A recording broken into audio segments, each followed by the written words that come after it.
introduce that one.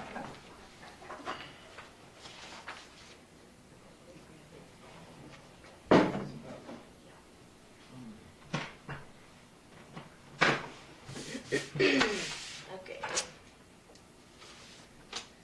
I will call the meeting to order for April 29th, 2019. If you join me in the Pledge of Allegiance. I pledge allegiance to the flag of the United States of America and to the republic for which it stands, one nation, under God, indivisible, with liberty and justice for all. All right. So on the agenda we have Central Kansas Mental Health at 10:15, Emergency Management at 10:30, Ambulance Service 10:45, and Highway Department 11 o'clock, and Appraiser at 11:30.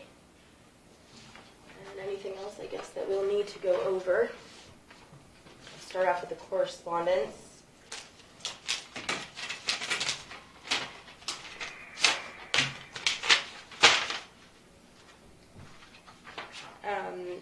From Galen Liggett.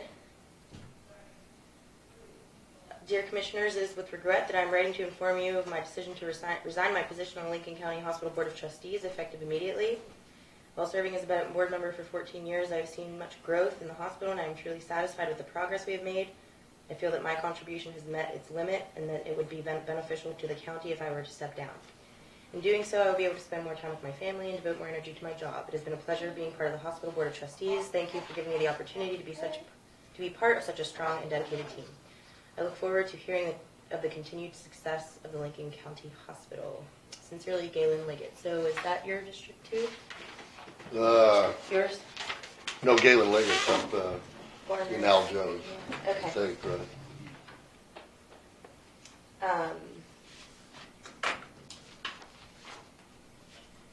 Where is the other one? Oh, this one. Yes, this. I'm sorry. This is it.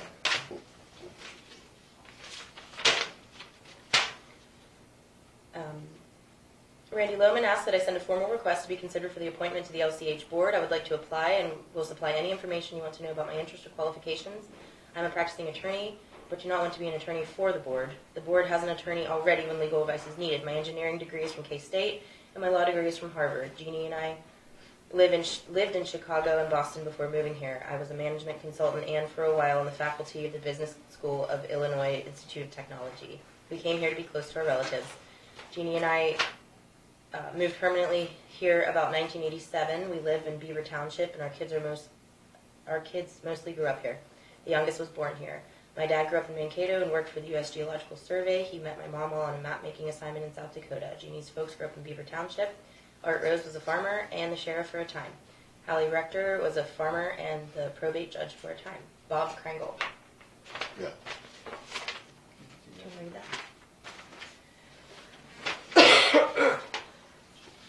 Excuse me. So that's your district, right, Aljo? Beaver Township? Yeah, but So we still have that other applicant from technically what is mine. that wouldn't be my district. It was East Lincoln. It was East Lincoln. So that's yours. No. The other one is one of the rest home, Mr. Weber. Oh, that's yours still. Mr. Weber. But we said last week that you don't have to it doesn't have to be our district. And I asked. So we could actually invite both of those. I asked 10 people or so in my district, and nobody. So I checked. I mean, I asked a lot, so nobody wanted it. Well, that's two. I think we need to appoint them, get them started. Yeah, I agree. Do you want to do that now? I would move to appoint Bob Krangle, and I forgot what Mr. Weber's first name was. Sorry about that. James Weber to the Lincoln County Hospital Board. I'll second. There's been a motion and a second to... Just a minute. You need to qualify mine probably to, one of them needs to fill that term, isn't it? Because it didn't expire, did it? So Galen Liggett's is not expired. I would appoint Bob Krangle to fill Galen Liggett's position and Ron Weber to fill the vacant position. Okay. So it has been moved and seconded, for two new appointments to the hospital board. For the remainder of Mr. Liggett's term would be an appointment of Bob Krangle, And for the open position, after the resignation of Mr. Crispin, would be Mr. Weber. Is there any further discussion? And I'll second that again, the revision. Okay. Dawn, do you have all that? Or okay. If there's no further discussion, those in favor vote aye. Aye. And none opposed. Okay, so that takes care of the correspondence there. We have bills from Lincoln Park Manor. I threw in the Ready Industries because it's a statement, but we never received, A bill. well, we got the bill and I gave it to you guys, but it never made itself back upstairs. So I don't know if one of you guys have it. Oh, that's probably my fault. Is this the cleaning of the trap, the grease trap?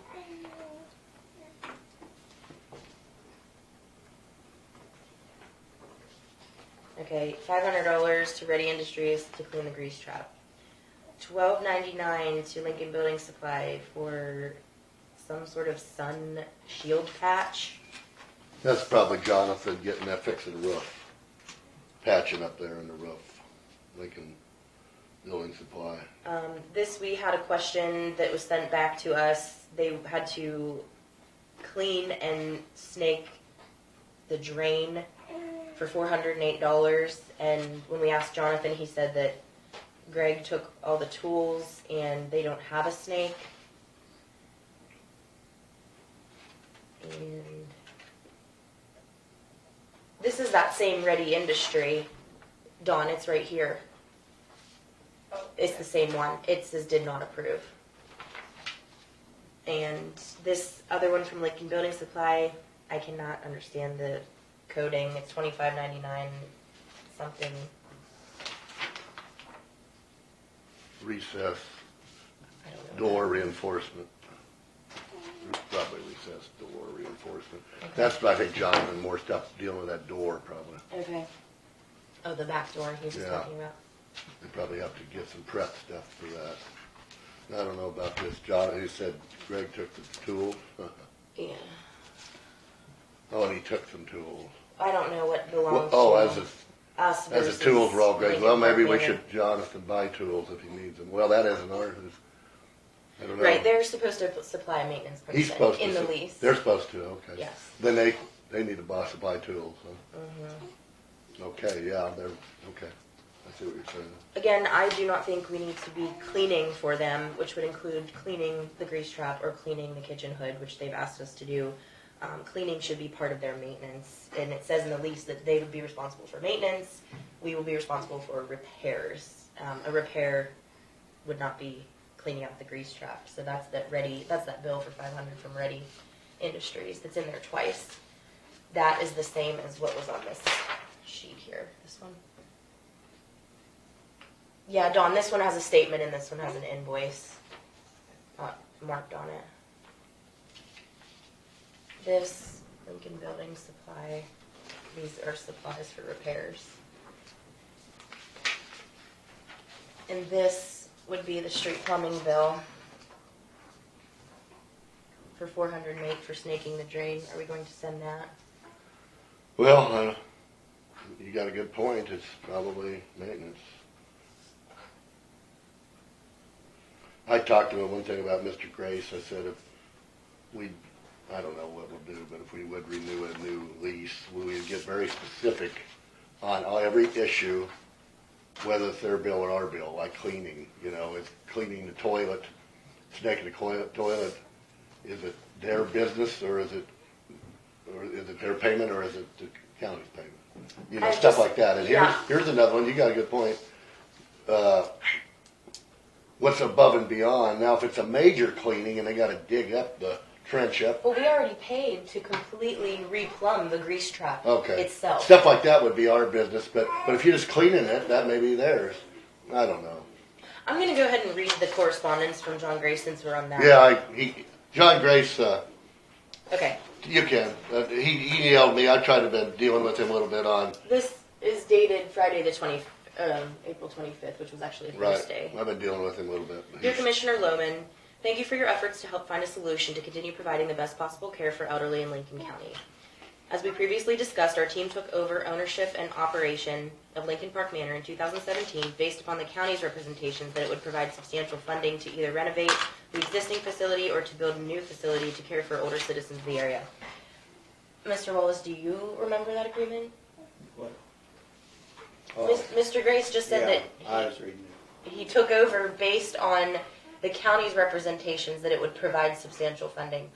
I was here, and I do not remember that conversation. We were going to provide any funding. No. So there's point number one.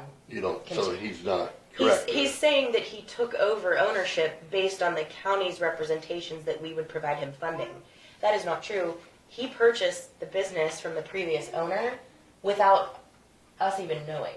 But when they brought the lease to the table, he was asking for funding. We had never made any sort of accommodation. I think he meant we should provide funding to renovate the existing facilities, what he's meaning here, isn't He it? said that, right, well, he stated it, that that's why he took over the ownership. No, he purchased a business that was none of our business. The building is and has been in need of major repairs. And since he took over, we have put in almost $500,000 in repairs. We need new beds to care for the residents. The roof is leaking. The fire doors separating the halls need replacing per the state fire marshal, and numerous other items need immediate attention. We have brought these matters to the county's attention in a timely fashion, but the county has not made the necessary repairs. The county's lack of upkeep of the facility is putting the health and safety of the residents in jeopardy. This is also not true. I'll pause here in the middle of this because we already approved to pay for the fire doors. We approved it. They have not been done, which was up to the coordination of the actual facility, which we don't operate. But we approved the bill, and it has not been paid because they haven't done the work. And the roof is leaking. I understand that is an issue right now. And we're getting it worked out. Right. John has dealt with And we've already replaced, with our own insurance policy, the rest of the entire roof. Yeah, the whole west side. Right, so the one portion that was not replaced due to the damage is what he's referring to as it leaking. And so that's being handled. And then he said we need new beds. That is not our responsibility.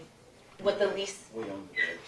But that doesn't matter. What I'm saying, the lease says that he is able to come in and operate the facility with anything and everything that is there. The lease does not say that we will provide new equipment. No. Well, I think he had insinuated it was our responsibility to buy, or he thought we made a deal to provide them. Now, maybe we didn't, but that's what he's positioned. You probably didn't get a chance to read the lease yet. No, I never actually. That's what you need to do. Despite this, in 2018, the county rejected a proposal presented by a group of local citizens offering to purchase the facility with the help of the county. It also rejected the recommendations of its own attorney and accountant regarding the county's potential purchase of the facility. And that is, again, not true. Our own county attorney, and she's more than welcome to come down here and defend herself, but she never suggested that we purchase the facility. Instead, the county attempted to convince the Secretary on Aging and Disability Services to put the nursing home in receivership and allow the county to manage it. The Secretary rejected this idea. That is also not true. I really think we need Jennifer in on this conversation because she's the one that represented the county to the Attorney General. Okay. To the Secretary, Secretary of KDADS. Wow, there's a lot in here that's not very true. Since taking over the facility, our team has deferred $195,000 of management payments. These funds have instead been used in our efforts to keep the facility operating at the highest possible level, given the condition of the facility. The only reason the facility stays open is because of our commitment to the older citizens of the area. We have provided financial audits to verify these facts and would welcome any further audits to support these statements. There's never been a professional audit that we've received. We received one statement of accounting from him it was not a balance sheet, and it was not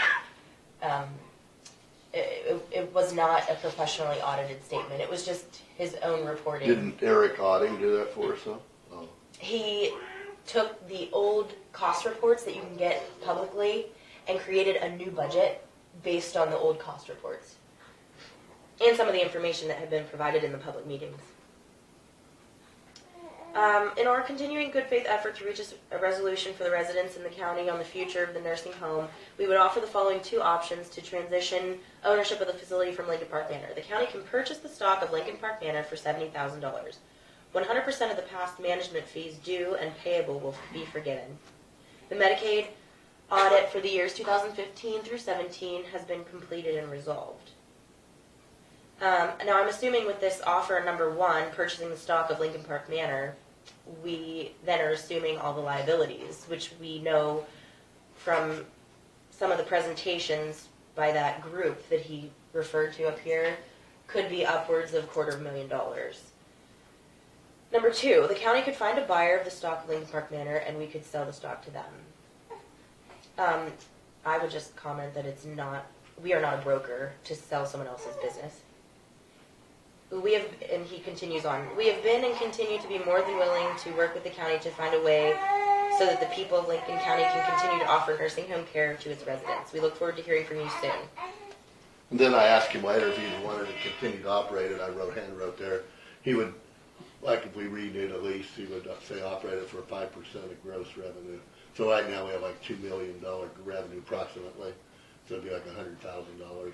Well, that's a pretty standard offer from these other management Okay. firms. Well, I'm just saying that's what he said. And that second page is just a list of, he says, of things that are needing fixed or broken or whatever. Yeah.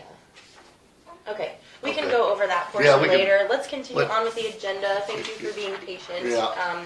We have Central Kansas Mental Health next, please. Should we approve the minutes? Oh, yeah, let's let them go. 'Cause Okay, that's fine. that correspondence Sure. was longer than we thought. Ma'am, gentlemen. Morning. Tom Cody Sparks, Central Kansas Mental Health Clinical Director. Hi, Randy Loman. Out of me. And I'm Josie Blackburn, a therapist that comes here to Lincoln and is in Okay. Ellsworth as well. So neither one of you are Miss Barton? It says, yeah, Barton. Barton. Oh, no. I'll pass these out for you to follow along. What we're like, we 3? Okay. Yes. Yeah, thank you. just wanted you to consider proclaiming May as the Mental Health Month for Lincoln County. We are here, Josie is the mental health presence here in Lincoln County, and she'd like to read the proclamation for your consideration. Whereas the mental health of every citizen is essential to the emotional and economic prosperity of our families, communities, and businesses in the Lincoln County community, and whereas mental health is a key component of every individual's overall physical health and emotional well-being, and whereas mental illness affects people of all ages, races, ethnicities, and income levels in Lincoln County, and whereas suicide is the second leading cause of death for Kansans aged 10 to 34, and whereas mental health conditions are not only common, they are treatable, and early and effective intervention can save lives, and whereas only 50% of individuals with a serious form of mental illness seek treatment, and whereas untreated mental illness leads to higher rates of emergency department visits, hospitalizations, school dropouts, and suicides, and whereas we strive to create a Lincoln County community that supports mental health by increasing access to treatment, educating ourselves and our communities about mental health and mental illness, and supporting our citizens as they seek to improve their mental health, and whereas greater public awareness about mental health can positively transform attitudes about and towards people with mental illness, making it easier for our citizens to seek help for a mental health issue. Any questions for us? Where do most of your referrals come from out of Lincoln County? A lot of them come from the school and from the hospital. So they will refer them over, and I'm at the health department on Wednesdays. We do have a presence in the school also. Yeah, I go to the school for a couple different clients. Elementary school and the high school. Okay. So basically, if you would, all of you just sign one copy for us and one for you, that would be helpful. If you agreed to have proclamation of that May is Mental Health Month for Lincoln County. I move we declare month of May Mental Health Month in Lincoln County. I'll second. There's no further discussion. Those in favor vote aye. Aye. And none opposed.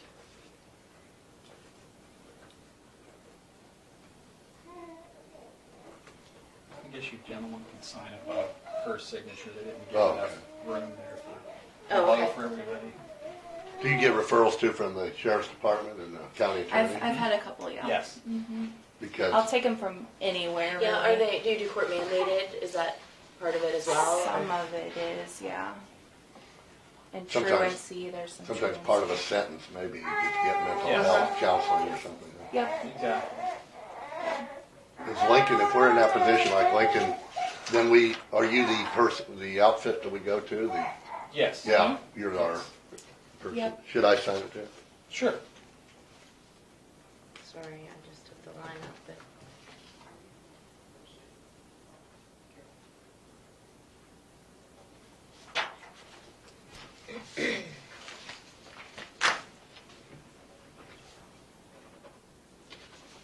I guess one of those you can keep for your records. Okay.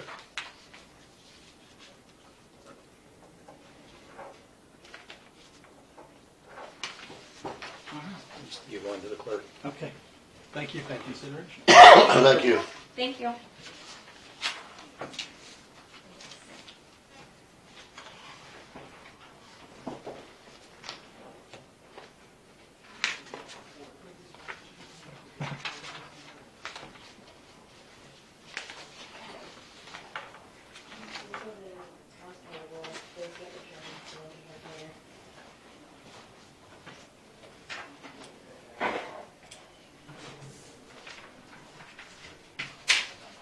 Let's move to the minutes from last week, which would be April 22nd, 2019. Yeah, I'll make a motion to approve the minutes from April the 22nd, 2019. And also, well, we had another, I guess we'd have a separate motion for each page. We have two different meetings. Right. That was when you know, the interview. My only question about, if we're going to combine them together, my question about the April 23rd, 2019, it says that I entered the meeting, but I thought the candidate was still filling out his, He was, but they were. you would already open session when he filled, okay, that's fine.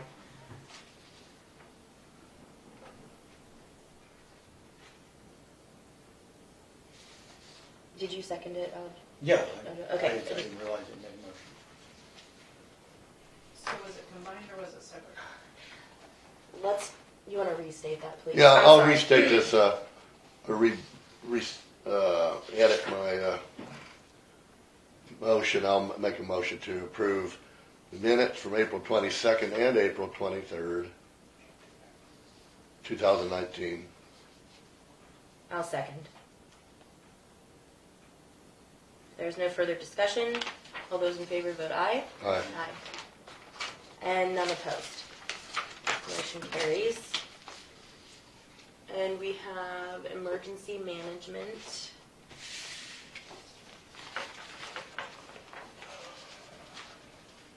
How are you this morning? Aye. Fine, how are you? Good, thank you. I would request to go into executive session for 15 minutes to discuss the job of David Doe pursuant to KSA Work 754319 2B1 for the purpose of discussing personal matters of non-elected personnel to reconvene in the basement meeting room with just the Board of County Commissioners for a duration of 15 minutes to resume in the commission meeting room.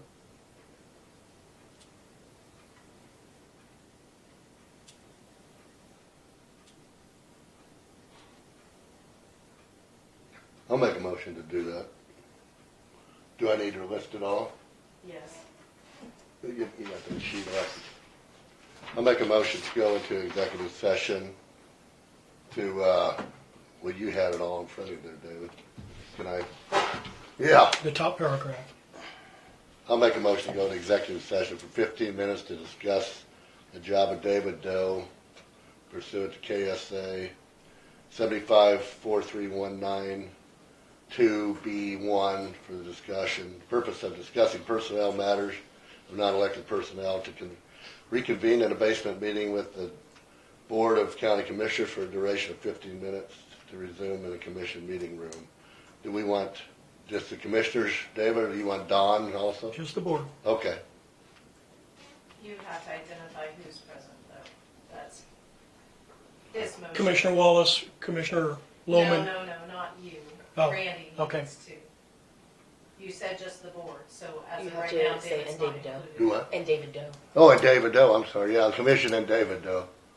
I forgot to leave you out. Okay, so there's a motion for 15-minute executive session. Is there a second? I'll second. Under discussion, I should point out that we probably want to know what we're doing with HR.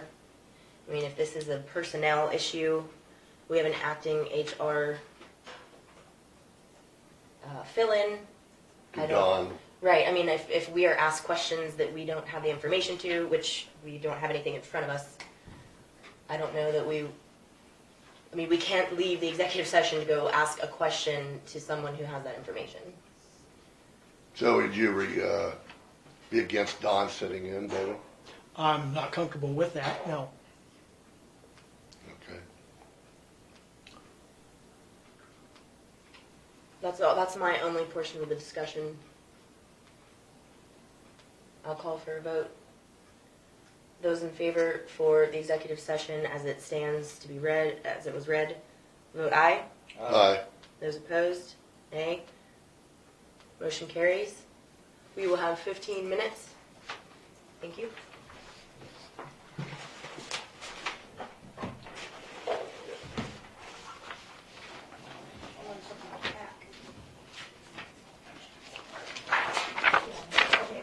You want this stuff now? What? If I leave, I leave. Sure. Okay. Sure. One question before we move on. Don, we were briefly talking about before we had hired, between the last emergency management position and the new hire, most recent I should say, there was an option of combining, I think it was with Ottawa County. I think it was in the minutes that it was Ottawa County. Does that sound familiar? I think we looked at several, actually. I think we looked at Mitchell. I think we considered Mitchell. I don't remember whether we had direct contact, formal contact, or whether we just kind of put out the feeler. I thought I read that in the minutes.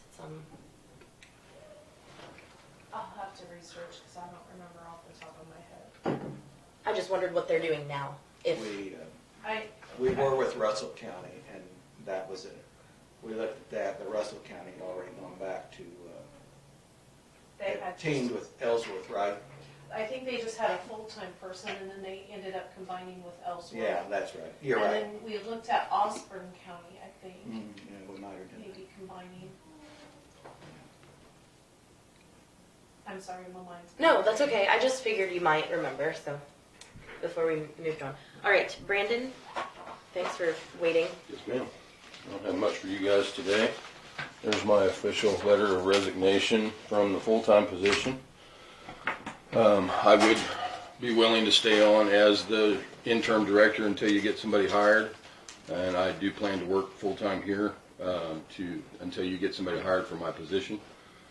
So I would suggest that you advertise for an AEMT to take my spot, and I specifically say AEMT, that way we could have ALS on every crew if you went with an AEMT to replace me, because if you went with an EMT, then you would have a crew that wouldn't have ALS. Along with that, I brought you a copy of the Kansas Board of EMS regulations as per their website last night. Thank you. And those are the current regulations. The thing that I came to talk to you about today is Tommy Knapp is wanting to go to AEMT school. There's a class that's getting ready to start up in Concordia. The cost of the course is $1,500 for the course.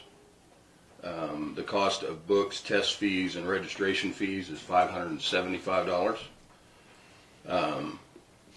We can write a grant through the Kansas Board of EMS. The grant is for $1,500. What did you say the cost was? The cost of the class is $1,500. 15 even. And then the books, practical, written, test fees, and registration come to $575 on top of that. So you're looking at $2,075.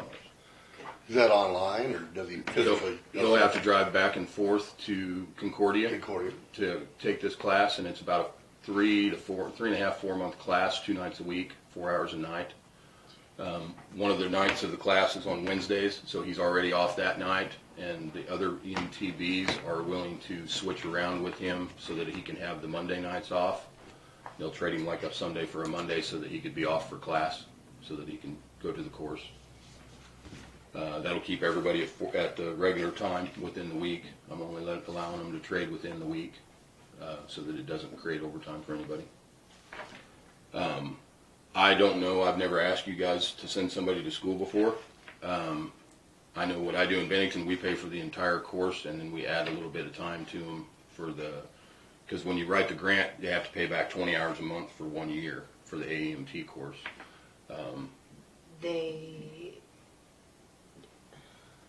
How did we do that? We did. When Alex did it, he went through the EMT class. That Lincoln County wrote the grant.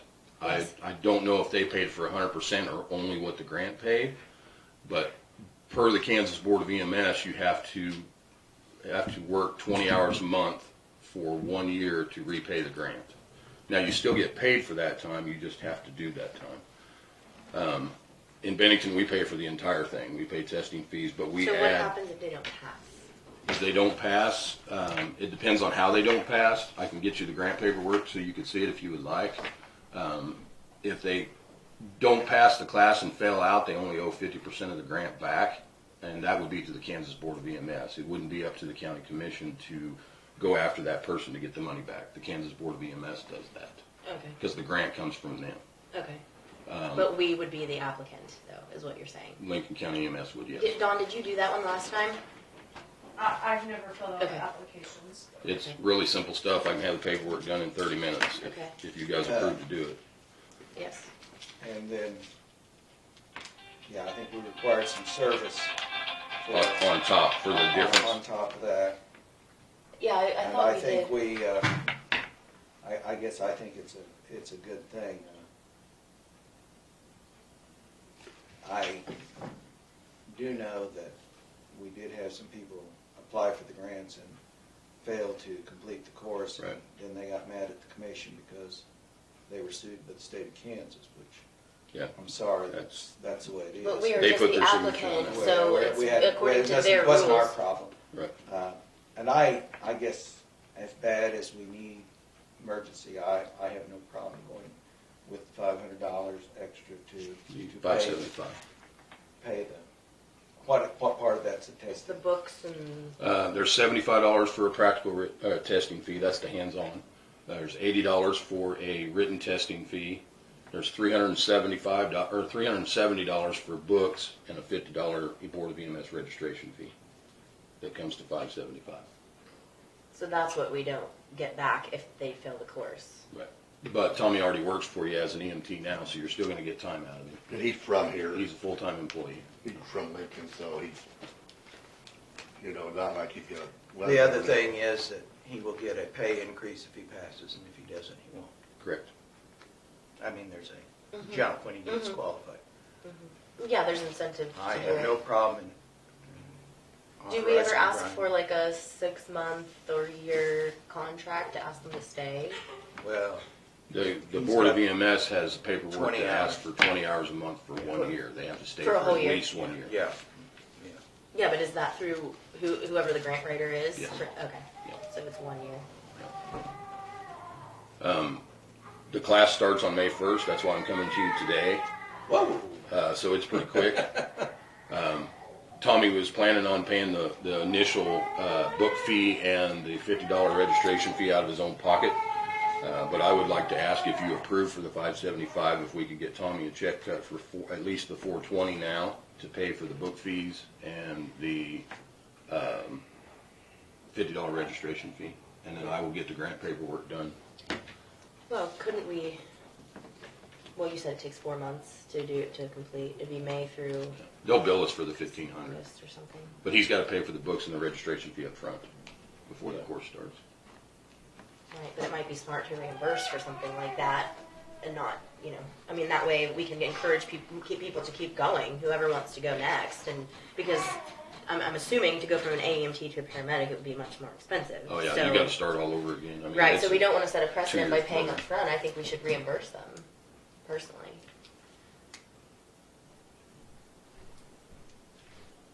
I know in Bennington, the way that I do things is I try to pay up front because I don't want to discourage somebody from working for my service because they can't afford to come up with $400 or $500 to get a class started in a class. I don't care, I just think we need to do it.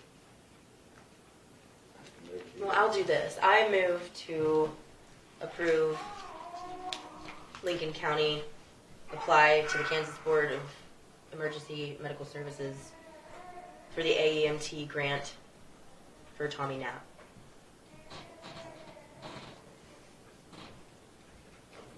I'll second. Is there any further discussion? And what was your motion? It's to approve for us to be the applicant for the grant. Okay. And that would be for the May 1st class, so I'm assuming we need to do that. Who, The grant can be done anytime during the class, okay, but I will get it done on my next shift. you're willing to do the, Yep. okay. I've done 1,000 of them, so I mean, it'll take me 10 minutes, 30 Okay. minutes to do the paperwork. Any further discussion? Those in favor vote aye. Aye. None opposed. Now, if you want to do something about the 575, that's on top of the $1,500 grant.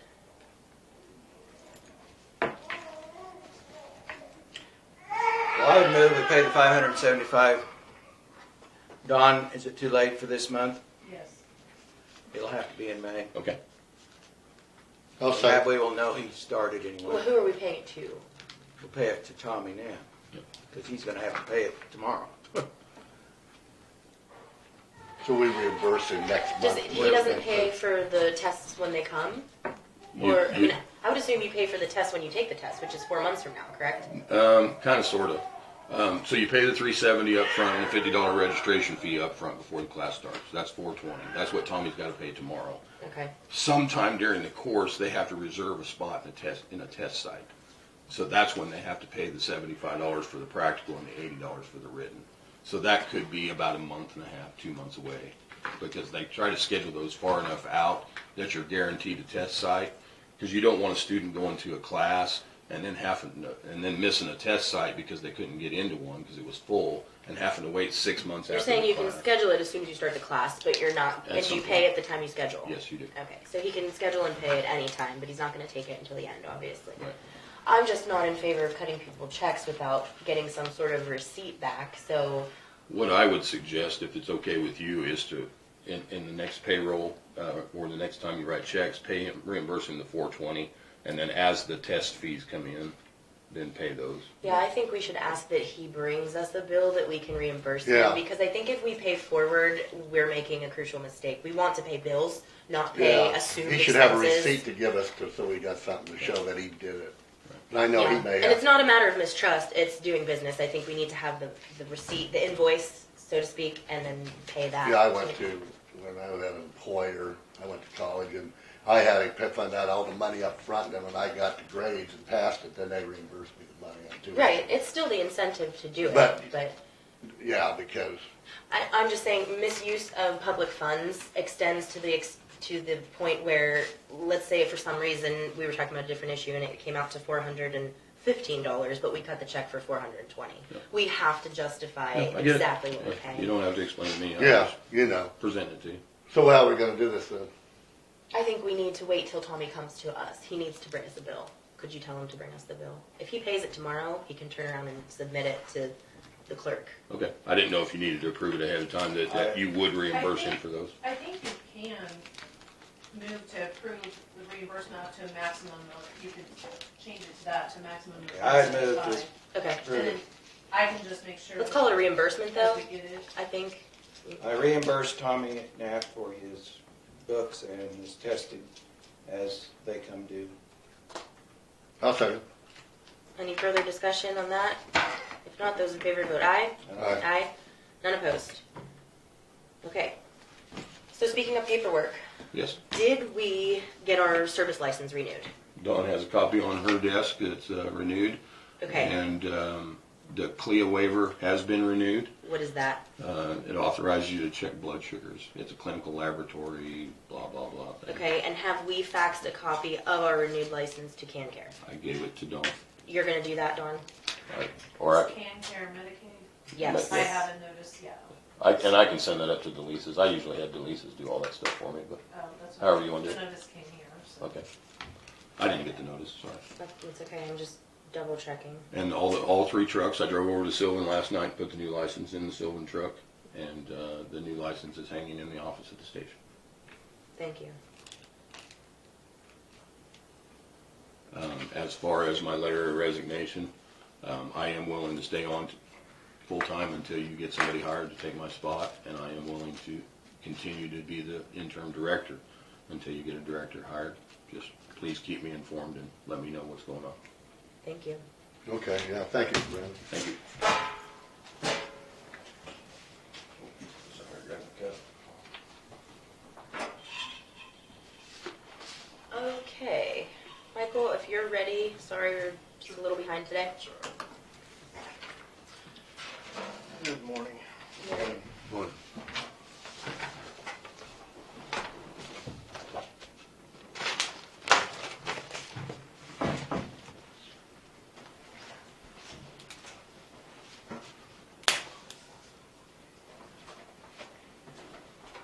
Updates on our 2 bridges. OS 87 Goldenrod Bridge. They're hoping, I think even with the weather we had, still to try getting some guardrail put in this week. And then once the guardrail gets put in, we'll be able to open it up for traffic. Everything is not complete on it. They still have to do some seeding.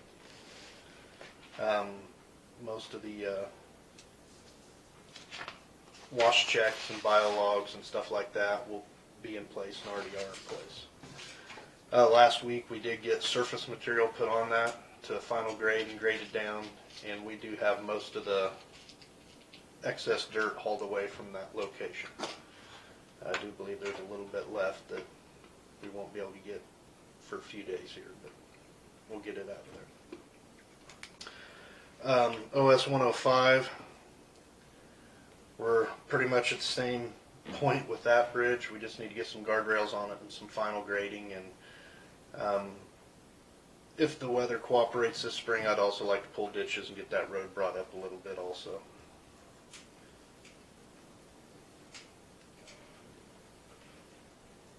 Hopefully in the next week or two, I'm going to put together a priority tuck point list that we can decide what we want to do for tuck pointing this year, how many we want to do and whatnot. I'm sure that there's going to be several options to look at.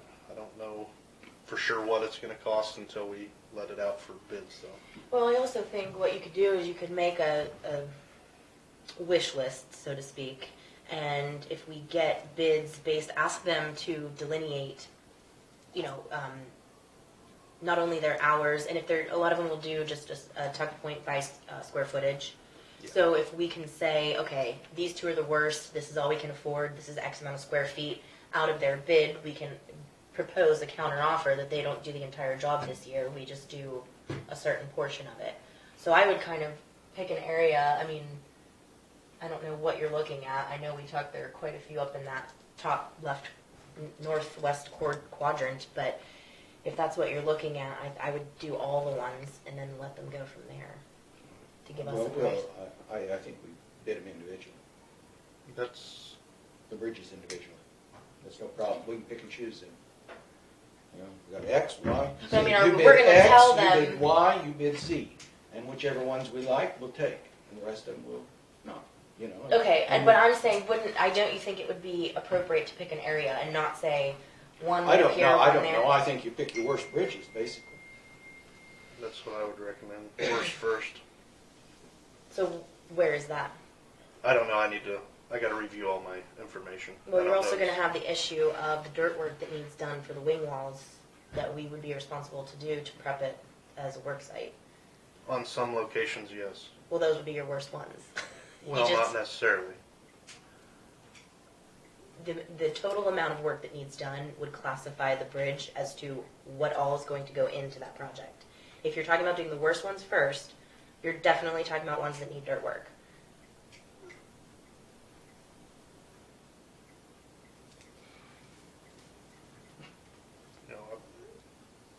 Well, I guess when I look at the tuck pointing, it's the ones that are in the greatest need of mortar and repair there. you know, I see exactly where you're coming from. You know, like the Ash Grove Bridge, for instance. There's a lot of dirt work that needs done there. And once again, we're either going to have to contract that dirt work out, or we're going to have to get an excavator to where we can do that work ourselves. And that was another thing on my list here that I wanted to visit with you guys about is I'm going to try to get a project list put together, hopefully within a week, maybe 2 weeks, on jobs that we could complete ourselves if we did have an excavator. That we can't right now without having a tracked excavator. We're leasing one now or renting one out? No, we do not. We contracted out though, right? No, not really. How do we get it done? It just hasn't been getting done. Oh. But we do some, you hire some excavating done. If it's smaller stuff that we can reach with our backhoe or our mini excavator and stuff like that, yes. You know, we have a wheeled excavator, but its stability has to be from the roadway. You know, you can't go driving off in the ditch with it. It's not designed for that. You know, it's stable road surface. So that's what we use that for. But, you know, in the future, it's a very important piece of equipment that we haven't had. So the jobs that need an excavator, we just don't do now? Pretty much. Find harder ways to do them. Lengthier ways to do them. What's an excavator cost? Or one? Oh God, I haven't priced one for years, but I think a good quality used one is going to come in less than $300. You know, they're not a cheap piece of equipment. And I can't remember if we priced them new the last time. It's probably been 4 or 5 years ago since we priced them. So. And they'll save us money. Can you give us an estimate of how much they'd save us to do that? Well, you don't know because you're not doing it now. At the end of the day, you know, especially if we can start driving our own piling, which there's another investment for the head that attaches to the excavator there. But, you know, we could be building a lot more bridges in a year's time. That it just makes it a lot easier when you don't have to do all the logistics of hiring a contractor and making his time work when he's passing between jobs, and us having the site ready on time, or, you know, we might have a bridge tore out and sitting there ready for 3 months before a contractor can come in. But, if, you know, if we had the equipment to be able to go in and do our own piling right away, we'd be much better off. It's kind of like owning a combine. Yeah, they're expensive, but you need one, huh? Yeah, I mean, If you're gonna cut wheat, you almost need one, or hire it done, and then if you hire it done, it's Yeah. expensive, and they Yeah. take a lot of the. or you don't get it done when you want it, you know. Right, and Same it way rains. with I know. What do you sprayer. think? Do you think Al Joey should buy one? Well, we've needed one for years. I mean, there's no doubt about it. It's just been a matter of money. Right, it's always down to money. It comes down to money. Everything comes down to money. And we were having road graders go down so fast with so many hours on, we opted to get rid of those road graders as fast as we could, because that one day I went out and take bids on borrowing money to buy one, and on the way home I met the one from Barnard hauling it in. There's another one, you know. It was just becoming a nightmare. Yeah, it's expensive to maintain this equipment, but you gotta do it, because that's what the job is. We haven't had an excavator, so I mean, you know, excavator, so we don't. The initial is getting started. How do you get started? Where do you get that money, that initial investment to make? Yeah. You know, and that's what we're talking about. We're talking about we're going to have to make an initial investment of $300,000 to do that. Do we have the $300,000? My budget should support that. Yeah, without the purchase of those additional road motor graders. graders. But on the We're other setting hand, better with our motor graders than we ever have.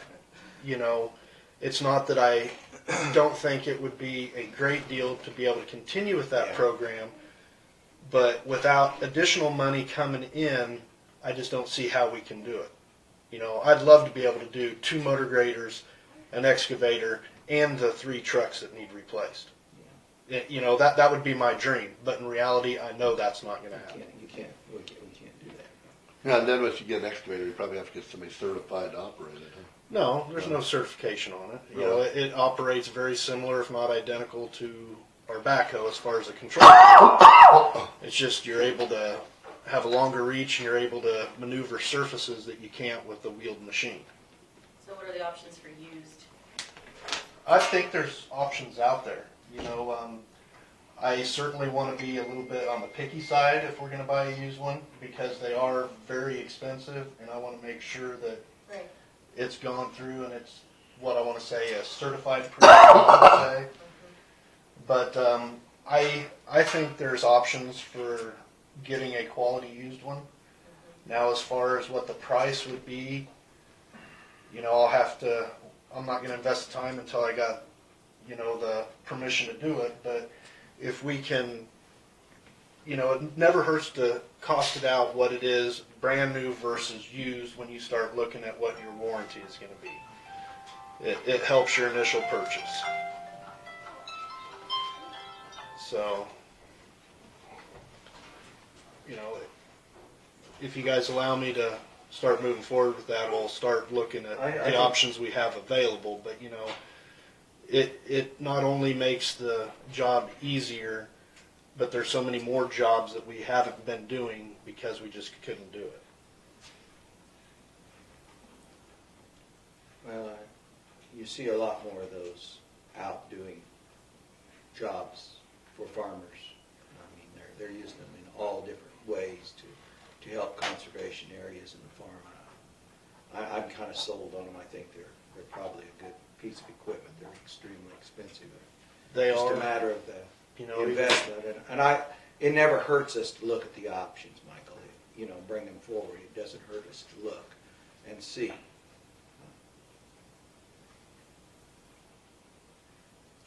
If we don't make investments in future equipment, we get behind. And that's the sad thing about it. And it's true on every farmer out there too, that you look at that stuff and it costs so much money. But if you continue to put it off, you just dig yourself a deeper hole, you know. So it's one of those balancing acts that's very difficult to do. Yeah. I mean, you know, that's... Yeah, because if you don't upgrade, then you have a Yeah. bunch of stuff that gets worn out, and then that gets very expensive, or breaks down on you in the middle of the field or whatever. And we had a... when it gets to the point where you're put in the predicament that you have to repair it when you know you shouldn't, that's when you're in trouble. Well, and then they're always going down when you need them the worst. Yeah. That's another bad thing. Well, I think you could look at prices, Michael, and price some, and just to see where we got and where we could go from there. That doesn't mean we could obligated to buy nothing, but I don't think it hurts to look at what's out there price-wise, new versus used versus probably Caterpillar, John Deere. John Deere doesn't do them, does it? Yeah. Oh, they do. Whatever. It doesn't hurt to price stuff. Then we could maybe see if it fits the budget. I will do some looking also to see if, make sure all the brands are compatible with that pile driver. Just to make sure, because, you know, I know that might come here at a little bit later point, but, you know, we need to make sure that it's going to be compatible. Right, make sure all that stuff's compatible. The operating system. So it all works together. Yes. Right. Now, also on this Dave Bill last week, we was talking about him wanting a bridge. You know, one time we were talking like a low water crossing, but you're saying you don't like that idea much, huh? But wouldn't that be a simpler way to help Dave Bell out over there? Because very few little traffic goes through there. If we could accommodate some of these farmers primarily out in the middle of some of these parts of the county, get very little traffic, instead of an expensive bridge, if we could do stuff just to make it cheaper, but they can still get their equipment through without driving around the section, you know, that's something we need to look into. I totally agree with you. Low water crossings they're cheap up front sometimes, but they do become a maintenance nightmare. You know, they require so much maintenance. You take the Lou Meyer low water crossing southeast of town here. You know, if I'd start going pull numbers what we spent on it on the last 10 years, you know, there's a possibility we could have built a bridge for the cost of that. Yeah. But it's in place and we continue to use it. You know, and as time goes on and different landowners buy this property, when you do your cuts in, you know, 'cause you gotta work way back. And of course you're cutting down and you have these steep banks. And then it starts eroding into their farm ground and everything else. I'm not saying it's not an option, I'm just saying it's not always the best option. Yeah, You know, the lower the structure or the depth of the stream bed, the easier it is to put in a low water crossing. You know, we put in one south of Vesper. We did that in mitigation through FEMA on some flood damage where they wanted us to replace the bridge and we did not. But, you know, in that application, it's working great. also I've got a question here, which may be a dumb question, but I'll ask it anyway, about like that road with Dave Bell. He owns land on one side, I think John Morton on the other side. And those two guys are about the only ones using that through there. Well, could we close that road and then, because it's inoperable now anyway, nobody's going through there, could we officially close it as a road, and then those two farmers could make their own low They've water already- crossing, and it wouldn't be the liability of the county, or can you do that? There's that stupid You question. can. Well, because as long as you don't landlock anybody, you gotta be careful of landlocking. Yeah, that location we wouldn't landlock because they can come around from both sides. It's not a dead end. Because that's like that, John Morton's one side, and Rosebrook's may be there too, and somewhat, and, but John and Dave Bell, and they're the ones using that most 90% of the time. And if you close that road, because it's closed now anyway, you got, The bridge is closed. yeah, the bridge is closed. So- So they could, then I think Dave and Jonathan would work together and make their homemade, low water crossing, that it wouldn't be under the county jurisdiction no more. Sure. Would that work? Potentially. Maybe we should do something know, like that. I don't really have an issue with that. You know, I don't know what their obligations are going to be on permitting and all Yeah, that. right, they'd have to both agree to it. I know that they do have a large 8 to 10 foot Ditch. diameter culvert that they put in north of our structure now. They just haven't finished backfilling it, Yeah. you know, so Well, I'm just looking for ways to accommodate those people without spending a lot on you know, and a, real bridge and stuff. farmers put in a lot of their own low water crossings in places, Yeah. creek crossings and Sure. stuff like that, All and the time. they can build them to a standard that we can't, you know. I wonder if there's any legal ramifications, Aljo, would you know, or Alexis, on something like that, closing down a road, and then We do have the authority to close roads. I mean, And then if we you did, hold a hearing, if we close that road, then those farmers on both sides, it becomes their property. yeah, it comes their property, and then But they they would can have to agree. probably deal with the watershed. The watershed people, yeah, they would, DWR. and the EPA, because some But that would, little fish down there in a mud hole isn't getting water, and somebody would like that, and, right? Sometimes common sense does not prevail in Common sense isn't permitting. common, is that what you're saying, Michael? In permitting, Yeah. sometimes. Well, I'm just curious, looking for options to try to, Oh, yeah. I'm just looking for ways to support farmers primarily, because a lot of them guys using roads way up here in the hills and stuff, that most people don't use. And if there's they don't want to drive around a section to go across 100 yards over there to work 5-acre field, that type of stuff. And if we could accommodate them somehow, that'd be good. I've heard that from a lot of farmers. No, I agree. Norman probably has an issue like that. Oh, yeah, you don't want me to ask for bridges on my property. No, I know. I got some landlocked property, you're gonna have to build 4 bridges Yeah. to get into it.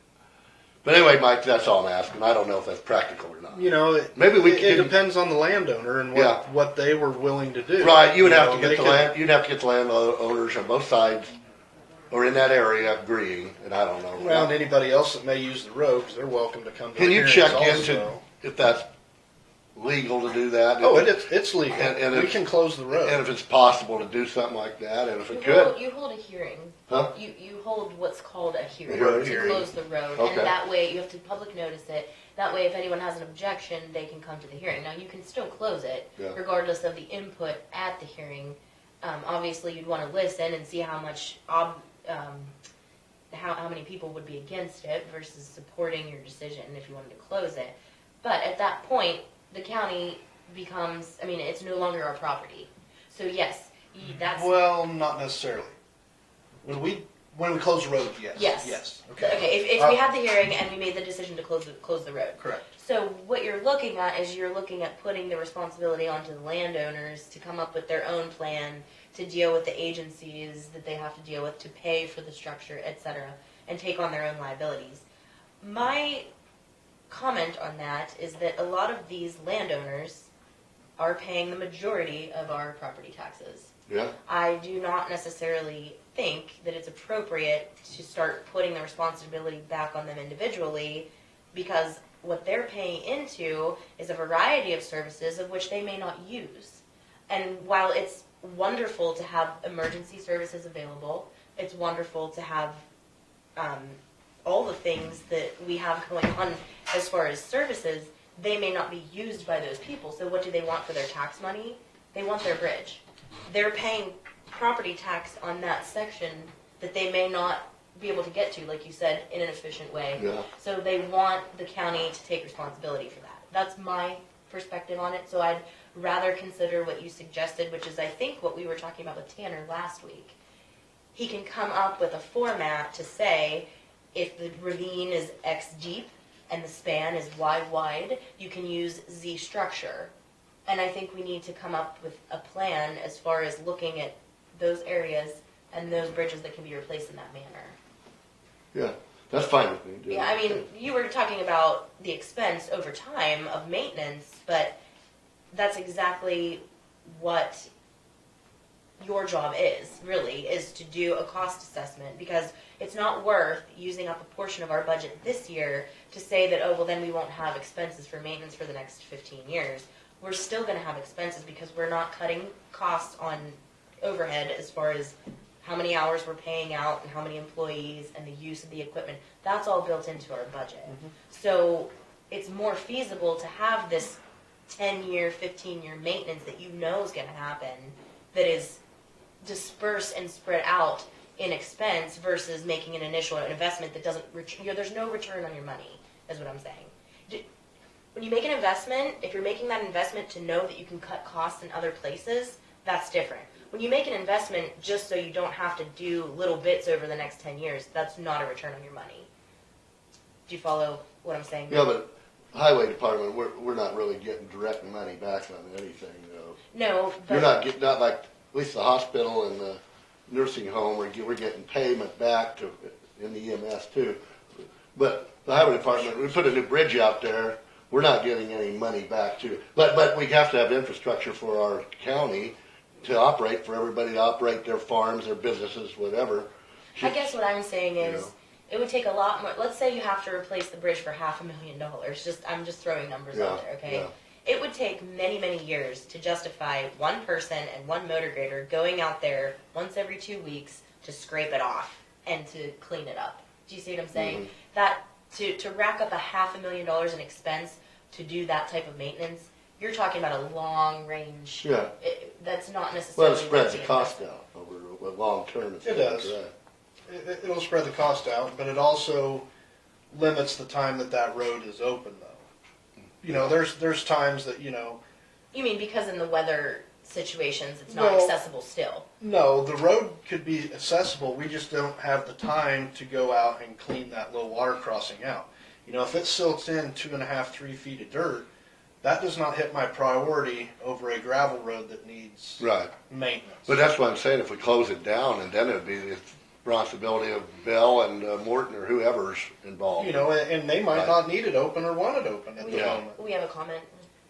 But a lot of times, just because one person owns ground here and the other person owns the ground over here, doesn't mean that other people don't use that road to haul Yes. Through. wheat, grain, Oh, sure. whatever through there. Most So definitely. you can't just say, well, we're gonna close it, so these people are gonna have to go around 2-3 miles. But right now, It's it's, not a decent road. well, the bridge is out now, Sharon, so they're Right. going through there now anyway. Yeah. Where I'm talking about Right. this Yeah. Dave Bell Yeah. Bridge. Yes. And it's gonna be out for the foreseeable future, right? You don't have no plan to put a bridge there, do you, in At the this future? point in time, no. Well, see, Oh, that may be out forever. And So if we could just give them something instead of nothing, which is nothing is right now, they gotta drive around to work on a 5-acre field over here, gotta drive around a section. When if they could cross a 100-yard little water crossing, they could get to it. And I'm just saying, if we could accommodate people like the farmers, make something simpler, if possible. Maybe we can't do it. I'm just checking. I'm just asking the question here. I'm not advocating it necessarily, I'm just asking the question. And I think Tanner's gonna work on that Yeah, spreadsheet. okay, we need to give a Tanner on that, and that's fine. Did you hear that last week? Yeah. With Tanner, I mean, I think he caught on to what I was saying. If Okay. you make a spreadsheet so that we can Yeah, diversify our options, yet unify our approach. yeah, that's fine. Anyway, Mike, thanks, that's all I got. You know, and to build off of what we were talking about there and let you guys know, I don't know if you two are aware of it yet, but we still have between 7 to 10 bridges that are closed out there that are still in place. What do you And mean by that? In They haven't place? been removed. They're still over the stream crossings. Uh-huh. But And they're They're inoperable. closed, You've yes. got them closed, so because of a danger factor or whatever. Correct. Yeah. You know, the state came in and they closed, 7 of them on us that one year. You know, there's just no questions asked. They're closed, but those structures, those were, I think every one of them were a truss structure. And at some point in time, we need to look at removing those. We are still the owners of those. Or we close the road and the landowner becomes owner of those. You know, there's several ways to look at it, and we need to approach it here sometime before we have a structure that falls in the stream or something like that. Oh, it's always a liability for Yes. anyone's safety.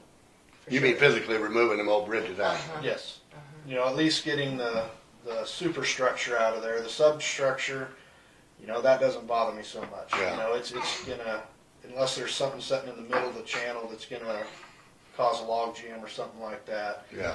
You know, you can leave your abutments there, but maybe remove a pier or something like that. But we do have numerous ones of those that some point in time we need to look at. Okay.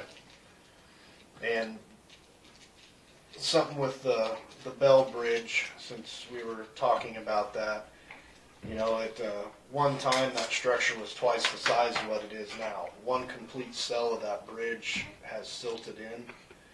And, you know, what has caused that, I'm not 100% sure.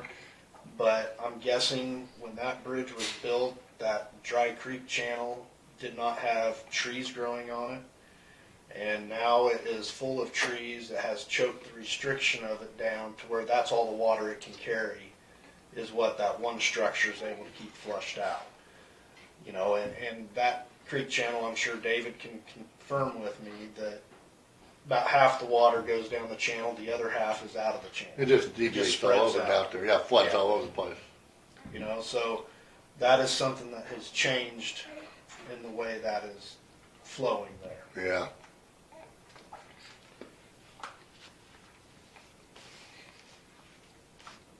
So Do you have other specific topics? I do have two. Well, if I may, Okay. just since we're on the, it's not directly related, but indirectly, I did go and look at the project that the crew did for 50th Union up 50th Oh. towards Schneider's Okay. property. It looks good. I've heard a lot of compliments. I've gotten a lot of phone calls, and people thought that that crew, whoever it was, did a really good job. So I was kind of wondering, what is your setup for that particular crew? What is the structure you have going on there? I have one guy that's truck driver fill in on a blade, so we could get it done quicker, and that's just the regular blade guy that's there. So is that Winkler's route? Yes. And who filled in on the other blade? Bobby Zacco. Okay. And I did, So you had two blades working. and a roller. Who was running that? I believe it was one of the guys from the bridge crew. Is that the sheep's foot? Yes. What bridge crew? I believe it was Greg. He might not have ran it all the time. I do believe I did have one of my mechanics out there at one point, and whoever we could fill in, depend on what we were busy working on. Okay, but your basic structure was two blades and the roller. Yes. Okay. And who was organizing the daily activity throughout that? Myself and Jesse. Were you on site? Were you guys on site, or were you just? I was once or twice to check in, but it's not like we had anybody sitting there watching all day long. No. So those three guys did the project? Yeah. Okay. Well, I'd say they did a really good job. If you can maneuver like that, whose blade did you just use the extra blade? Yes. The 11th one or whatever it is. Yes. I would suggest that you take a crew like that and have them work on some of these problem areas. The way that there was already a base on that road because there was a lot of rock ledge there, at least 50th. I don't know what was underneath the 45th part. But take an issue like on 120th where we have these sagging, seeping hillsides and it's really mushy. I think a crew like that could take a few days. You go ahead and close the road. You have the sections marked off that need dug up and remove that top layer, order in your rock, get it there, and build that foundation back up. Because they made a crown, they cleaned up the edges. I know you guys had already pulled the ditches and done things like that last year. But the way that they surfaced the road, they packed it, they cleaned the edges. I thought everything looked good as far as what could drain, off of the roadside. There were a couple comments to me. They even went above and beyond, I guess, and did some stuff along Union that wasn't necessarily planned but kind of needed cleaned up. Yes. So that's good too. They call it the radius. Do you know what I'm talking about? The turn. Mm-hmm. Mm-hmm. On the inside. So when I went up there, it looked like it could use a little more attention as far as making sure that they know that runoff has to go downhill. We have to use gravity as much as possible. I don't know how you're scheduling these people or what their other. Bobby, what is he doing when he's not? He was running the extra blade. I know he filled in on a different blade route. What is his position? Is he truck driver? Okay, so if you're hauling gravel, he would be hauling. Not up there, since it was such a short haul. We was able to use less truck drivers. Yes. So Okay. they're not stacking on top and just sitting in the pit waiting to be loaded. Okay, so to do that 2 miles, let's call it, you only needed one driver to haul for 2 or 3 days. Oh no, we had 4 or 5 trucks running almost all the time. So Bobby did haul. No, we have 6 trucks So when we're running. Okay, but you only have 4 truck drivers, right? No, we're full on truck drivers. You have 6 truck drivers. Yes. So you had 6 trucks hauling gravel. No, we had like 5, I believe. 4 or 5, depends on if somebody was off. Okay. So you hauled for 3 inches for 2 miles for how many days with how many people? Oh, we probably did those 2 miles in 3 or 4 days. Okay. I don't have the exact numbers with me, but Okay.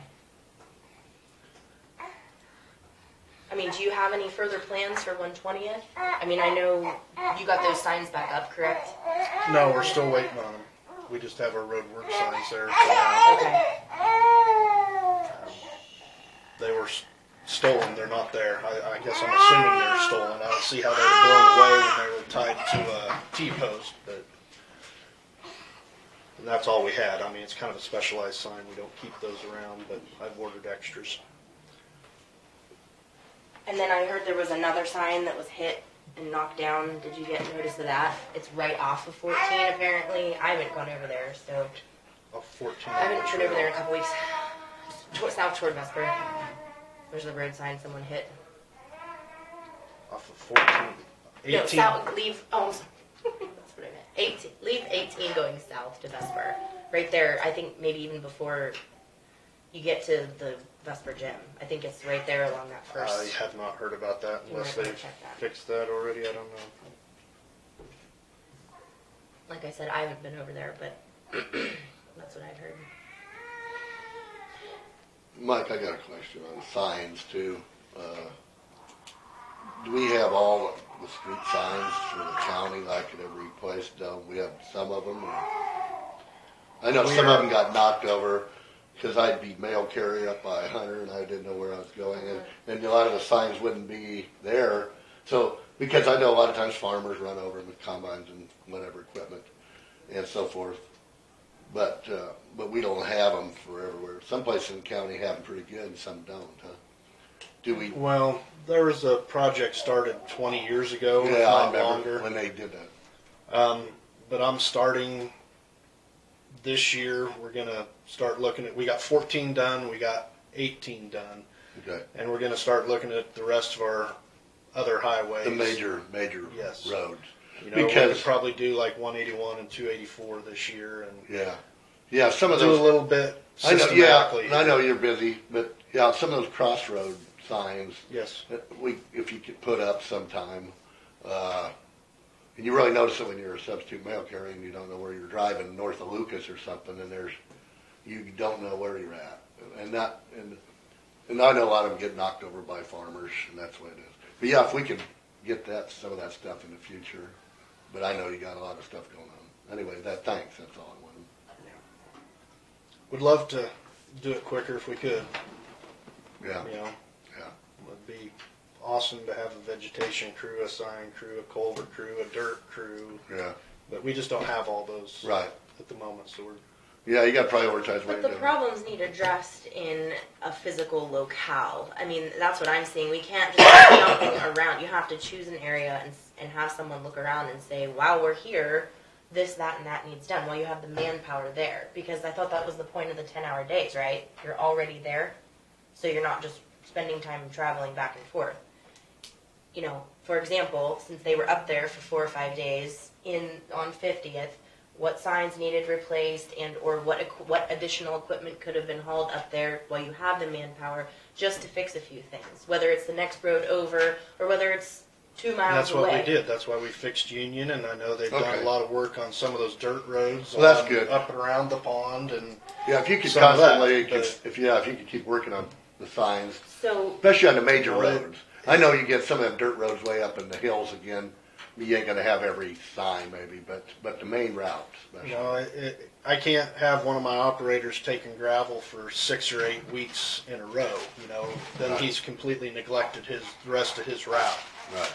No, I You know. So we bounce around. When you can timely do it, timely, Yes. that's fine. what is your plan for 120th then? It's coming around fairly decent on its own here compared to what it was. Tanner and I went out and looked at it, and you know, even he thinks we need to give it a little bit more time. You know, You mean dry out? yeah. Yeah. But all means, if you guys tell me you want me to go in there and dig it out and put in some base rock, we will go do it. But it's gonna cost us. Yeah. I'm just telling you that's well, what it's how are gonna you be. defining where that needs done and where it doesn't? Because in my opinion, 120th is one of the most traveled gravel is a- roads that we have. It is a highly traveled road, yeah. Project for road base issues. Well, it probably is, but I mean, you can let it dry out every year. That doesn't help next year. well, I don't but- believe it's ever been there before, as long as I've worked here. Well, with all this moisture we've had since October, we were a wet year. We got springs running underneath of that, making it worse. I think if we could wait till middle of summer, when it's probably doesn't rain in July for a month, then you'd probably get. But why would you want to dig it up after it's already hardened? Why wouldn't you want to dig it up? Well, Easier if to it's deal hardened, with. we won't dig it out. If it's solid again, But just the crust being solid isn't the same as having a base that isn't giving. I mean, there's obviously less road base but in if some that of those spring spots. doesn't show up again for another 20 years, why put $40,000 worth of rock into it? If it's already solid. Are you using the value of 40,000 because you did some pricing? No, or? that's just Yeah. a hypothetical number. Right. You know, and I don't know what it would be, because that one Yeah. stretch is, you know, there's, I believe, 5 different locations where within 2 miles down there, Yeah. it's a Right. little bit spongy. going up you that know, hill, so yeah, it's spongy. that long one has got to be every bit 100 to 150 yards, you know, and that's a lot of material. And if it can come out of it, in my mind, I'd like to do that. But if you guys find it that we need to do it differently, then I guess we can go do it differently. Well, to wait on the weather isn't really a plan. Well, yeah. I mean, you can't predict the weather for the next And I can't infinity. predict what's under the ground either. That's right. We could, But that doesn't mean you don't fix the spots that need fixing. That's the whole point. well, no, that's right. But we could hit, I've heard some horror stories from another county, or a couple other counties, that started digging some of these out and had to excavate 6 feet. That it was just, and I'm not saying it's going to be that way with us, but it could be, you know. But when you start shifting those rock ledges around, you're changing the ecology of the ground underneath you, and who knows what's going to happen. Probably a lot of clay there, which a lot of that runs through too. And that clay's shifting and sliming and. You know, and I'm not an expert on springs under the ground. This has been an exceptional year for it, so.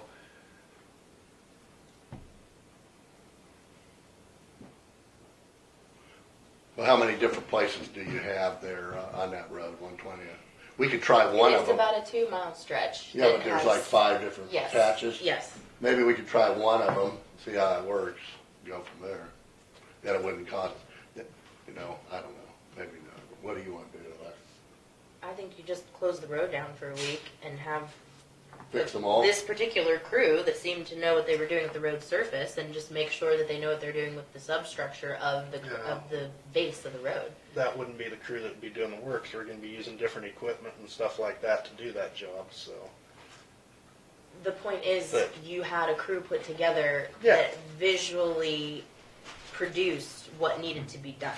I don't know if you have that in another structure or not, but I would say as a manager, you always use people where their strengths are, and those people showed a lot of strength in performing the duties that were necessary to shape a road. And I know they weren't rebasing it, let's call it, but that's just a matter of bigger rock. It's not a matter of different shape. You're still going for that crown, you're still building it up, pulling the ditches up.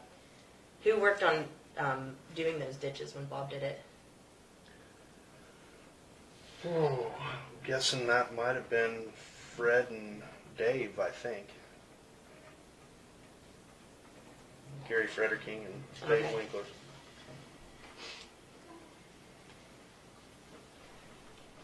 And a few months ago, they were griping about that too. The ditches? About the work that was done on that, the grading of it. I mean, we're griped about that they didn't do a very good job of shaping that road, and they brought a lot of material on there they didn't need to do, and da-da-da-da. And, you know, so now you're saying it's a wonderful road, and maybe we ought to call Bob Howe and tell him that.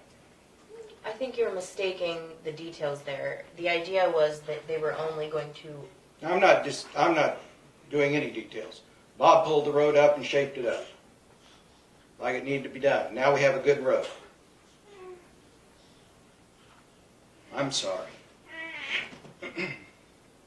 But there was some prior work done before these guys did their work that needs to be commended too, evidently. Well, I just asked them who worked on the ditches. They pulled ditches. What the issue was not to disturb the rock ledges that were already in place. Evidently on the they slopes. didn't, because you said it was such a good base on it, so. Yeah, the rock ledges. I said they didn't work on the base. You're cross-firing here to try to prove a point of something that is irrelevant. What I said was they didn't redo the base of the road at all. No one did, Mr. Wallace. All they did was pull the shoulders and resurface. That's how we rebuild our base in Lincoln County. That's sad. Sad. How else would you like us to do it? If you're building the base of the road, you don't sprinkle gravel on the top, Michael. How would you like us to do it? You need to dig down through the top layer of whatever's been crusted on there for the last 10 years and find out what's underneath and why it's sagging and why it's so sloppy. No. And you use no. 6-inch rock. That's different. No, that's the I base thought- of the road. We're talking about Road Schneider's base, Road. road surface. Road base, road surface. Okay? There are two different things. And what I'm talking about is no one did any base work on that road. They resurfaced and reshaped the surface. They did a good job putting a crown on it. Yes, they did. What I'm talking about on 120th is underneath. Now we're back to 120th. That's not where I was at. You were saying that when we pulled the ditches on Snyder's Road that is sad. No, you said that that's how we do the road base. That is, and that's what we did, is built the road base on You did 50th not and build a road base 45th. because you did not put any rock on the road. The road Okay. has to be supported with rock. Digging ditches up and sprinkling it on the top is not building a road base. Using rock, real rock, bigger than 1-inch roadstone, what you've been purchasing, or gravel that comes out of the pit, rock, packing the rock so that it makes a hard surface. Then you do a mixture of what clay type material you have in the pits, maybe even mixing it with the 1-inch roadstone to get a surface that will stay on top of the actual rocks that you've put in their place and set to be a surface support. So is that how this support board system. wants me to start building all of our roads before we put gravel on, is putting in base rock? When you have a problem area, you need to put rock underneath it so that it does not sag. When you get ruts this deep, that's because there's no road base. And the stuff that's been put on top is mushing out with every person who passes over it. The road base is an issue in that circumstance. That's what, I'm talking 6-inch rock, or I'm not sure what all their delineations are for the sizes that they're selling, but I'm talking about real rocks, not gravel. That's for the surface. The base, when it deteriorates, you're never going to fix it with tiny little pebbles on the top.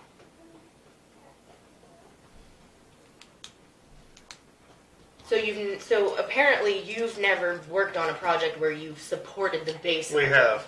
We did one out on the Rocky Hill Road, and it didn't seem to help it any. So. What is the Rocky Hill Road? I'm not familiar. 220th.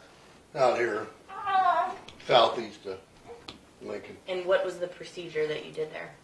Now we dug it out and put in 6-inch rock and then covered it back up with gravel. Who did? County employees. I don't remember who we had on it. But That's so. Were you the department head at that time? yeah, that was just this spring.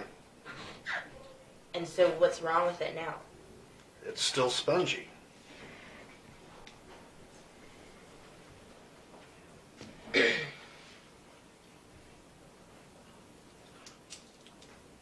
How big of a section was that?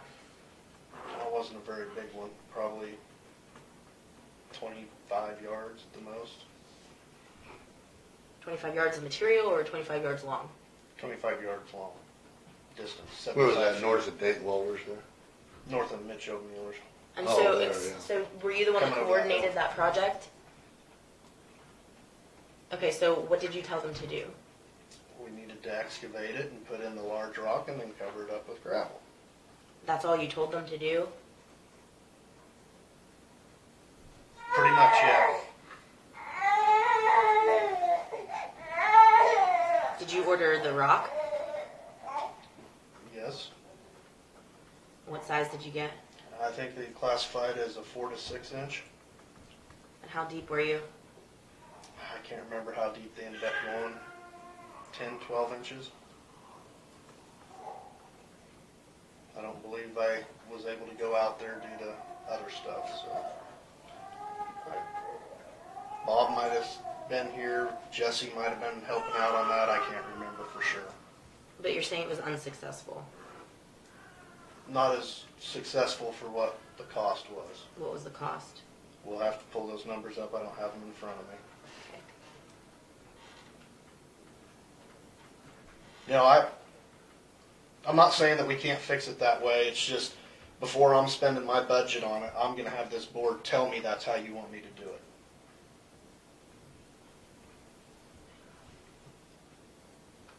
So we need to reaffirm what's in the booklet. Well, you're arguing with me saying that I did not fix it right. 120th? Yes. Correct. It's Okay. not fixed right. That's true. It has been band-aided, which if at the time I that's all won't we argue could. with that. Right. So if at the time we were busy, that's all we could do. That's all we could do. But my question to you was, what is the plan for it? I would like to see it fixed. Why would we not fix it? We just agreed that it's one of the most traveled gravel roads that we have. I mean, I think you All could right. probably find a few spots like that. But you're saying this Is that what project we is want? 220th?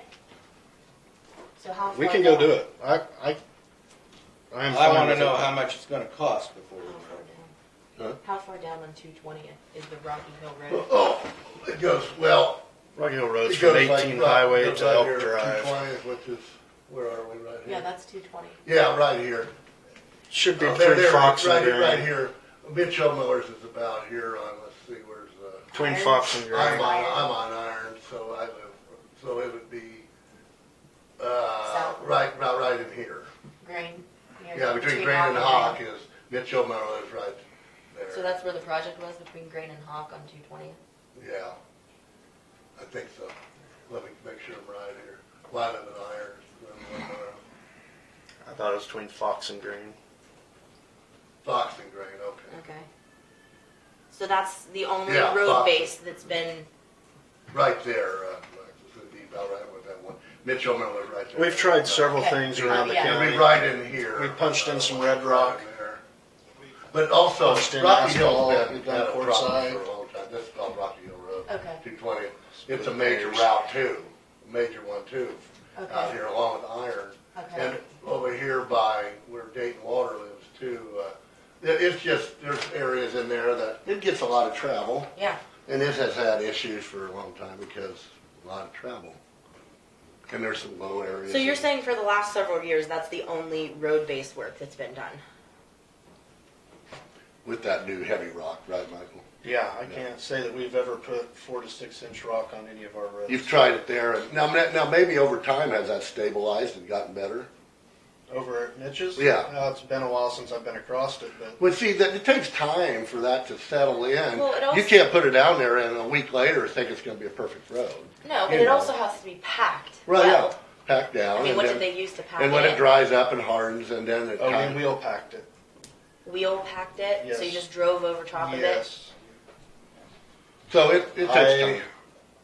would be very scared to take our vibratory compactor and start vibrating on a spring.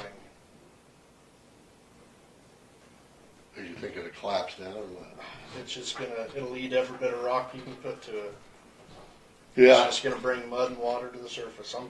When you have a question about how to perform a job like this, I mean, I'm assuming this is the first one you did, if that's the only one that's been done in the last several years.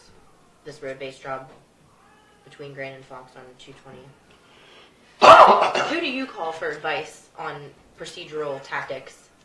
A lot of it I used Bob. Okay. I did visit with some other counties that have been dealing with the same thing.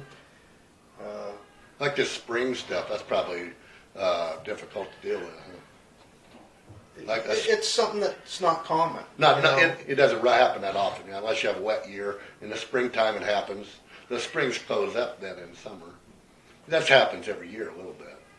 Not like this. I mean, Yeah. there might be a spot or two that it's happened. But you're right, this year we had a tremendous amount of rain and since October. Yeah, we now. probably got 40 or 50 spots around the county total that Yeah. we have similar issues. Yeah. Are those Sometimes- mapped out? I don't have them on a map now. So Sometimes wouldn't that maybe be the a best good thing- thing to put on the Mobile 311 program? Why would I put it on there if we're not going to do anything additional? Well, this commission needs to make a decision. Are we going to use Mobile 311 or not? Because we're spending hundreds of dollars a month.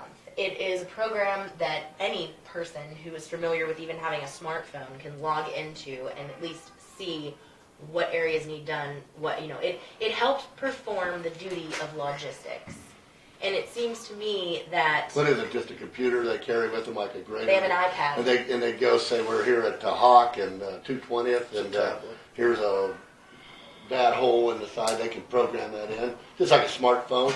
And then that data gets logged to a main place. Right. Is that what it is? Right. Yeah, why don't we do that? If we got the equipment, right?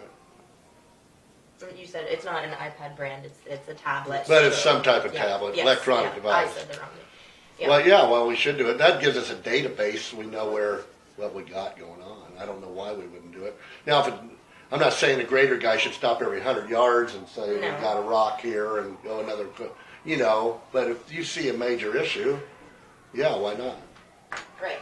If we have some employment, I think we can make it work. I'm not saying that we're not going to do it, but I do not have time to manage that system at this time and place. How hard is it to manage? Can't they just take one of those in their truck or grader and operate it? Is it set up Well- ready? The hardware and the software ready to operate or what? Yes, it is, but at the end of the day, when we have projects, whether it's trees, culvert, bridge, needing gravel, all this stuff, we need to inspect it and make sure that that's what needs done, how it needs to be done, and give them direction on how to do it. You know, so there comes a point where it takes manpower to manage the system. It doesn't manage itself. Yeah, but You know, is it that complicated? And No, it's not. Well, how does it work? Okay, you got a laptop or a iPad or something like that, right? Mm-hmm. And if you say driving over here and like we had an issue before, a culvert was collapsing or the dirt by a culvert was when it rained a lot. You could say, okay, we're here at Hawk and 120th, and part of the bridge is collapsing. You go Hawk 120th, type it in there, and say an enter, just like you would an email or a text, right? I presume, and then that goes to some main database, right? And you then drive on. Now, that took, what, 30 seconds to do that? Right. How hard is that to manage, Mike? where's that information go to? Well, I don't know. What do you do with that once it's there? That's Well, your whole that job. That's comes what to you me. get paid for. Well, but Why that's, would you but, not want to well, no, manage but, that system no, but for the thing yourself? I do, but at the end of the day, I don't have time to manage it. well, what do you mean by manage it? Just, oh, you got the database there, and the next day you can look at it and it says we had 10 items entered yesterday that showed this road has a problem, this road here, right here. That's all. It's just a database that says, oh, that needs fixed, this needs fixed. Because if you're just driving by and see it, you're going to forget it 2 Right. days later. And you've already That's said- all. It's just a database of information to help you look and know what's going on. It ain't that complicated, is it? No, and you've already said that each grader operator is responsible for his route. So the perfect example is what you said earlier. Oh, the sign is missing for Fox. Do. I mean, and if you go back and see that they haven't done those jobs, ask them why. And if they don't know how, they need training. And if they haven't done them and there's no accountability for it, they need reprimand. And if they have done them, they need positive reinforcement. It's It's ju- pretty self-sufficient. Well, it's just Tactic. it's just a database of information showing where if we got issues on the county somewhere. Because right now, I don't know what you do if you write it down on a tablet or you just by memory saying that bridge is that little culvert needs cleaned or I don't know what you do now, and I'm not I spent criticizing. an extensive amount of time on the phone with Liz one day to ask her what are the procedures. When someone calls in or when something happens, she makes about 5 phone calls. She calls him, she calls Bob, she calls the motor grader operator, she calls the person back. She just spreads out the information as much as possible, according to her. Okay? I mean, I don't know if that's instructed by you or if that's just her tactic, but that's what she does. She also writes it down and has... Well, I think it would help Liz then, because Liz could operate that database. Exactly. And She Liz would could- have a visual representation of where people are or what projects are being worked on at the time. And what's going on, and if this sign needs fixed, or if that bridge is plugged up, or trees need trimmed. It's just not that big a deal, I don't think. It just gives you an information database saying what's going on. I mean, what's the problem with that, Mike? Getting the work put together. We're not looking for work right now. I'm sorry. Well, I'm not saying you got to So- make more work with it, but you have a database over here. Yes, we do. Okay. But we got enough projects for everybody that I guess it But doesn't. they're not all listed in the database. That's what we're saying. Okay, then let's put them in the database. Yeah, it isn't that complicated. I don't see why it would be. Right. And you have the equipment. We have it sitting out there, right? What, we're just going to leave it sit out there and do nothing with it? That's not the plan. The plan is once we get full staff and we have some office help, that my plan was to get moving forward with it. Well, it's been 2 years now, so you've had staff before. I mean, you had someone assisting you, so I don't see why. I mean, the thing that I think is the hurdle, which you have mentioned before, you're not mentioning today, is that certain employees don't want to participate in using it. That is your department, and they need to do that upon your request. Well, it isn't that complicated. Good God, everybody's got a smartphone. We enter crap every day. 5 seconds on that Right. thing, saying where you're at and where you're doing. I mean, it ain't that hard. Right. If it was complicated, you had to send somebody to class a week to learn it, it'd be different. But Well, we don't. I think even if you have that 1 or 2 employees that are those who are not familiar with anything computerized, they could still learn it because it's very touchscreen and user-friendly. And in fact, I think you were going to come in and give it a display. You already did to the previous board, but I think Mr. Lohman probably would like to see how that exactly works. It's pretty self. Yeah. And I know you're Swing by busy. my office and Mike, we'll look at it. Mike, and I know you're busy doing a lot of this stuff. Put that on the back burner though, trying to get that accomplished, you know. You don't have to obviously make it a priority, in my opinion.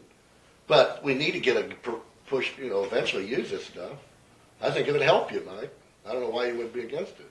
I never said I was against it. Okay, well, I just, things haven't been in place right to make it work the way it needs to. what do we need to help you get it in place to make it work? We need some employees. Need to hire more people? Well, we'll try to do that. You have some ads out, don't you? Yeah, not all of them yet. I got some more work to do to get that other one done, but Well, we also have an ad. We need to create an ad too that we haven't done yet. yes. You have other stuff, Mike? Yes, I do. There's one for each of you. And apples to apples, I don't think we're gonna get it, so you guys can sift through this and see what you think. I am satisfied with the way we're doing it, but here's our options. So you still don't have any contract prices from anyone except for Great Bend? No, Home Oil does on option 1, I believe that's their contract price.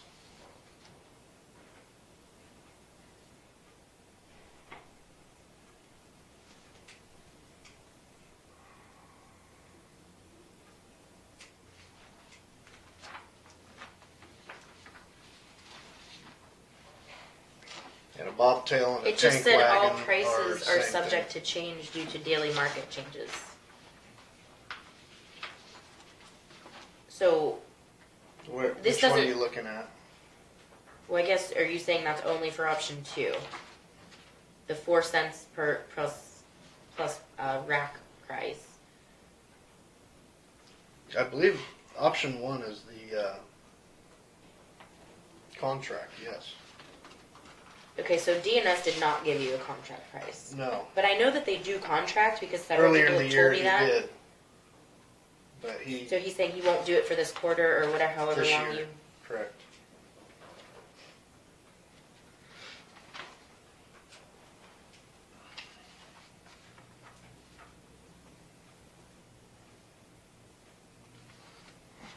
And Great Bend also put together a proposal on bulk lubricants and greases. And I checked our prices with our supplier now, and we are much cheaper than they are. There's one, I can't remember what it was pretty close to the same, but everything else we are under. So you'd like to keep the, like, home service primarily, right? It's been working, But he's just been billing you as you go. You haven't had a contract with him. that's correct. Okay, so you need to put that contract in place. It looks like his prices are better. Well, no. Great Bend's a little cheaper. On the transports it's cheaper, but the bobtail it's not. Right, yeah, I was looking at, okay.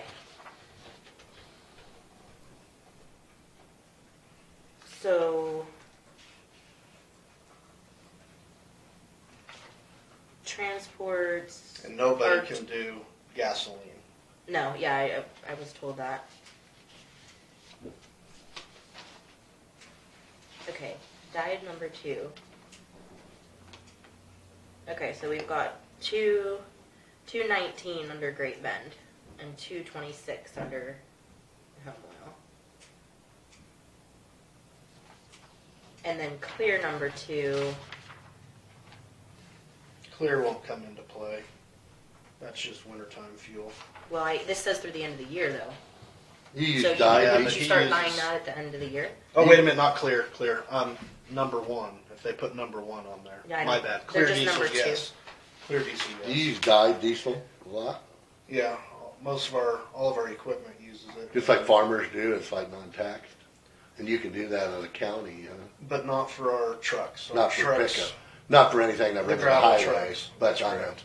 loaders and Yes, loaders, Graders graders, and graders scrapers, and tractors, all that gets Sure, like Use farmers dyed do, diesel. okay. Yes. Okay, so then we have 250 versus 245. Yeah, you definitely have cheaper prices with Great Bend. On both of those, dyed and clear.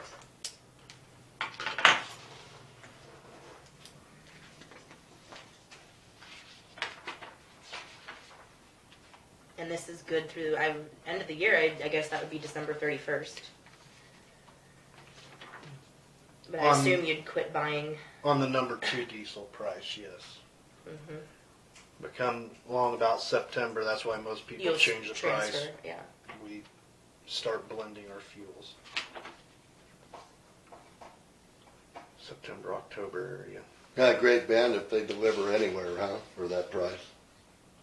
Transport pricing? Transport price comes to Lincoln to our bulk facility. To That's your the bulk only here. place- that's They the wouldn't place- deliver Westfall and Bell. Yeah, he will. That's Oh. the bobtail pricing list. Then you bought a bobtail, okay, that'd be extra, okay. Well, I see you save a little with transport, but costs a little more with bobtail, huh? Oh, of course, they got delivery on top of it. Well, the bulk each of what time. you're buying comes here, doesn't it? I mean, No.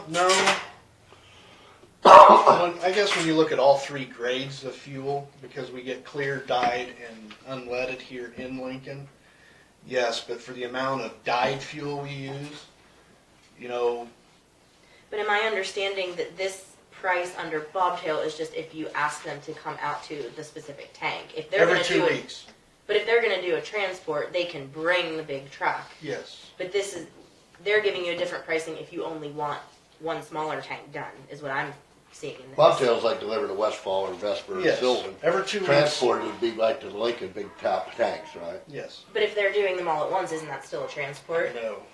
Because they got to deliver to each location. That's Well, they have a bobtail, a different tank trucks. wagon You have a delivery. smaller truck with a bobtail, and they would go to Westfall or Sylvan, right?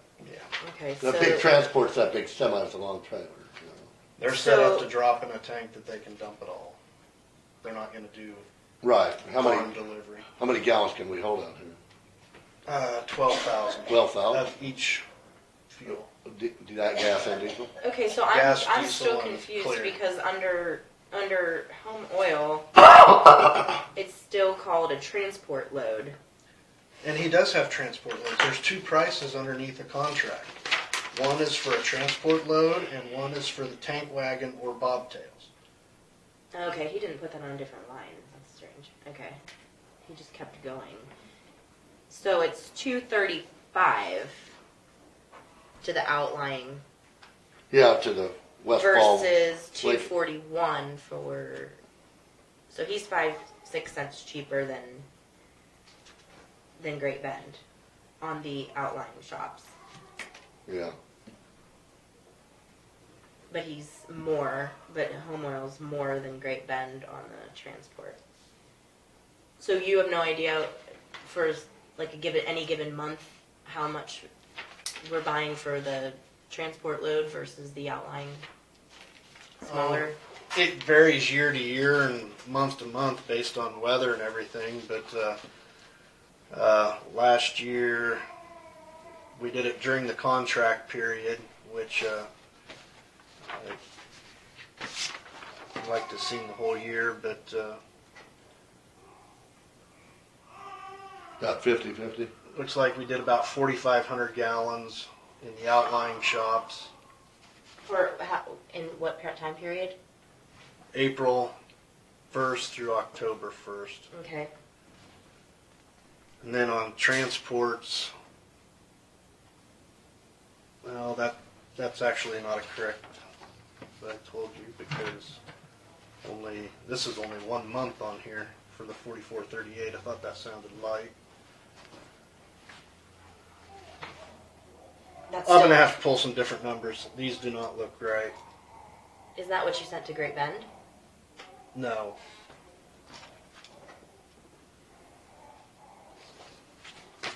And it's just a guesstimate, because when he was up and visited with us, he told me not to worry about getting him the numbers. It doesn't matter, and then he didn't send us a bid because I didn't send him the numbers. So a little bit of miscommunication there, but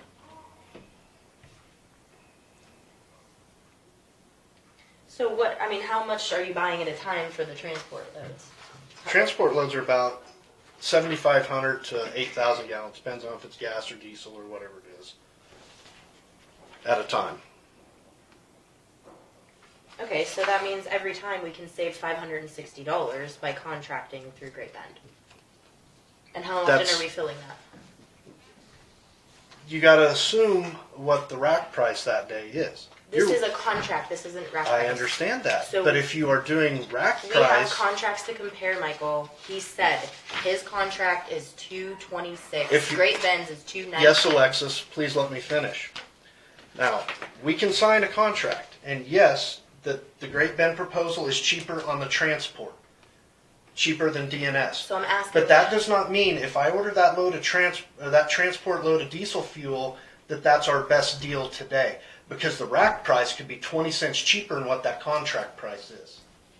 Okay, but we're working on a budget. So my question is, how often are we doing the transport fillings with 7,500 to 8,000 gallons? I would say probably we bring in 6 total transports a year. So probably 3 between now and the time you need winter fuel. Potentially, yeah. So 6 transports a year times what, 8,000 gallons a time? Mm-hmm. That's about 48,000 a year we use, huh? Times 50. Well, then we got the outlying shops there too, so you're probably gonna add another 16,000. Well, I onto wouldn't that, suggest guess. we Well, contract just with throw Great the Bend for proxy. the outlying shops because it's the opposite. If you contract with Great Bend for the transports and you contract with Home Oil for the outlying shops, you're saving 17 cents. Compared to a the other gallon. person, that does not mean we're saving 17 cents a gallon. A contract does not mean you are getting the cheapest price out there. Because that's a constant price year round. That's a level pay price. Okay, we're working on a budget. Yes, ma'am. So to be able to budget into the future, that's why you use a contract. You know what the payout is. That's the benefit of it. It doesn't, if you want to get paid to watch prices go up and down, I would suggest you find a different job. That is not what this job is about. You're working on a budget. We're trying to find a way to be efficient. You've got 2 bids. One is cheaper for the transport, one is cheaper for the outlying shops. Why would you not go with each one that makes sense at the time? I'm just not a fan of doing contract pricing. When is the last time you did contract pricing? Now, it's been several years. But even, yeah. Why are you not a fan? It's a good way to get burnt. So can you give me a cost analysis of how much we have to pay you per hour to watch the prices and how many times? I don't you're gonna watch the look? prices. So then why are you concerned about the contract? Because it's not worth arguing. Just do what you want to do and we will go on with it. I move to approve the bid from Great Bend Co-op for transport pricing.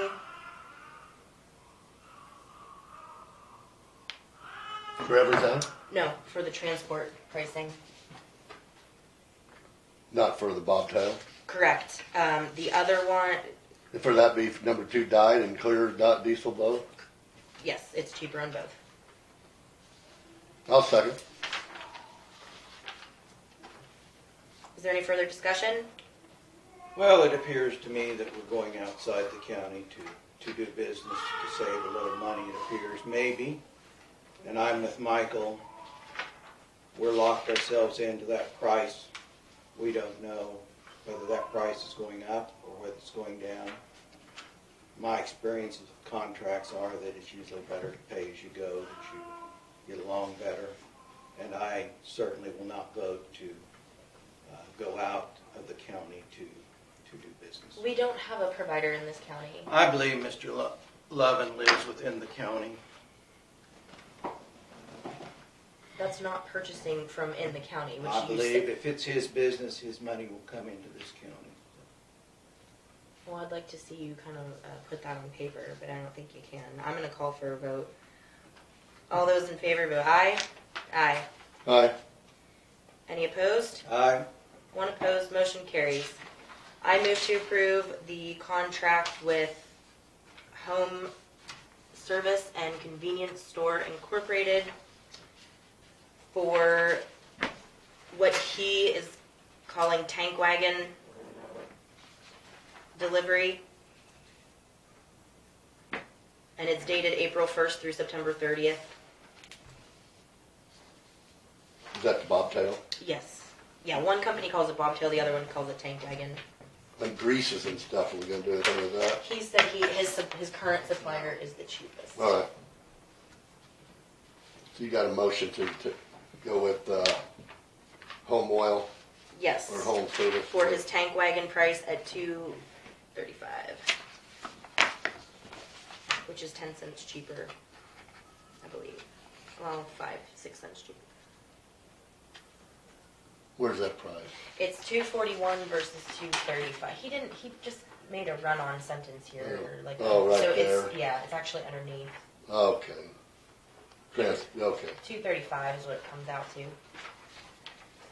I have a motion on the floor for the approval of a bid contract with Home Service and Convenience Store for his tank wagon bid. Do I have a second?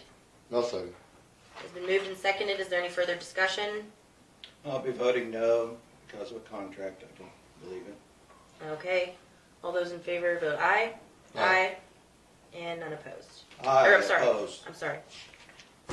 Any opposed? Aye. One opposed. Motion carries. Okay, Michael, if you would inform those two companies that we've approved their contracts that they provided you, and thank you for getting those to us. Yes, sir. Then I believe last week, you guys requested to have an executive session. Dawn, did you need a date on the Great Bend Co-op bid contract is from May 1st through December 31st, and the home service quote is from April 1st through September 30th.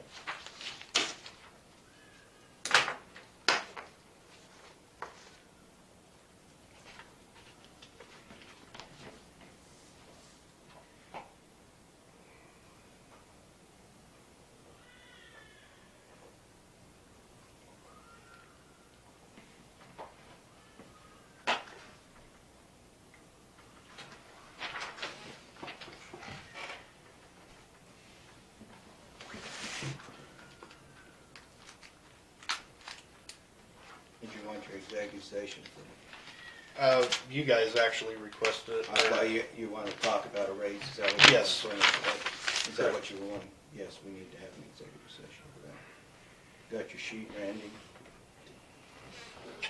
No, I don't. Well, I do, maybe over here somewhere. You wanna do, I don't know what, for sure what you want. I'm moving to go into executive session to discuss an employee under KS 7543-119. Purpose of discussing whether to add money to his check for extra duties, and I guess it would be number one, to discuss personal matters, non-elected personnel. I'll second. We convene in the county court Okay. room with, I would like the commission, Mr. O'Hare and Ms. Harlow present. No, I'll second. It's been moved and seconded to enter into executive session. I'm sorry, did you say how long? Oh, I didn't say how long. 5 minutes? I do it. 5 minutes. We'll start with. Second again. Revised. Any further discussion? Those in favor vote aye. Aye. Aye. Any opposed? None. Motion carries. But I don't think we can reach a consensus, Mike. Gotcha. Anything else? I don't have anything now. I have one more question. We were talking about doing advertising, and I had looked over the job description for what Bob's position was. And almost every line, I shouldn't exaggerate, let's say the majority of the lines start with the word assists. So, there was some confusion, I think, about what the job actually entails or who is doing what. Would you like to put some input into that job description before we... I do, yes. It's gonna take some time. Well, the sooner the better so that I we can know. get an ad out. I definitely agree. Bring your suggestions, Michael. No problem. Bring your suggestions to us. Yeah, maybe get a copy of the job description and do some edits on it, because a lot of it just says whatever yours says, and then it just says assists. Yes. We were on a different path when all of that stuff was done, so. Well, it's kind of been mentioned that you had the technological skills that would be needed to advance the department into the future, whereas someone who is close to retirement age may not have ever worked in that realm or has that knowledge. So if that's the case, then maybe we need to relook at those job descriptions and see what is technological versus what is boots on the ground, and you can determine where those boundaries fall, because I think there's been some crossover and or confusion there. And we should not hire or advertise until we know what we want, or give that person a specific Correct. set of goals, boundaries, etc. That's all I had.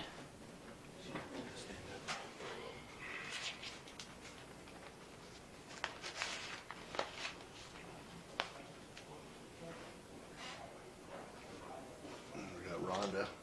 Yes, we've gone over. I think we might do I'm gonna take 5 minutes. Sure. All right, thank you all. Have a Thank wonderful you. week. Two. Sure.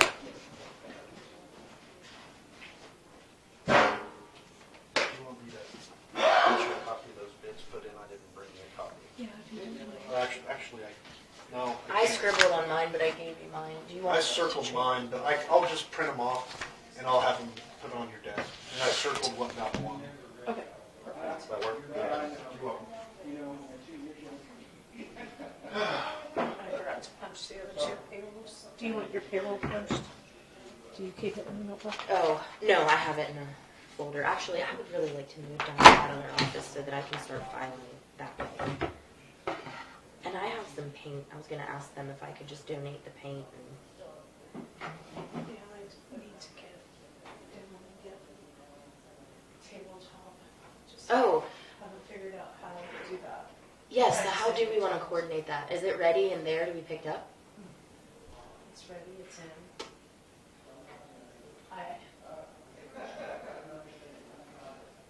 I'm trying to think of anyone I know that goes there with a pickup regularly. Because it's, what, 8 feet long, so. We have a trailer. When are we gonna do accounts payable tomorrow? Today. Today. Oh, today? Yes. I was just wondering about that, because you and I are headed out tomorrow night, huh? Yes, yes, You staying down there tomorrow night? yes. Me too. Yeah, I don't want to drive at 5 in the morning or whatever it would be. Right, Or me that neither. time. Right. So yeah, we'll do, we'll probably get Rhonda in here. Yes. She's out there Yeah, waiting. when he gets back.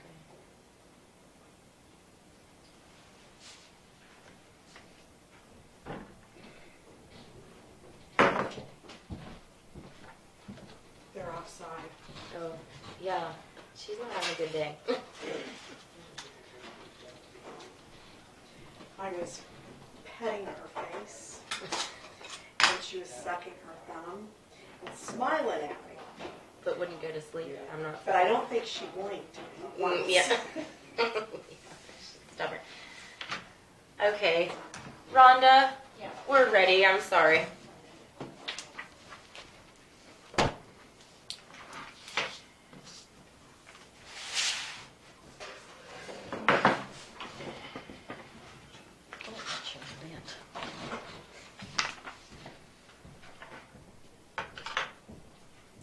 What was, I forgot.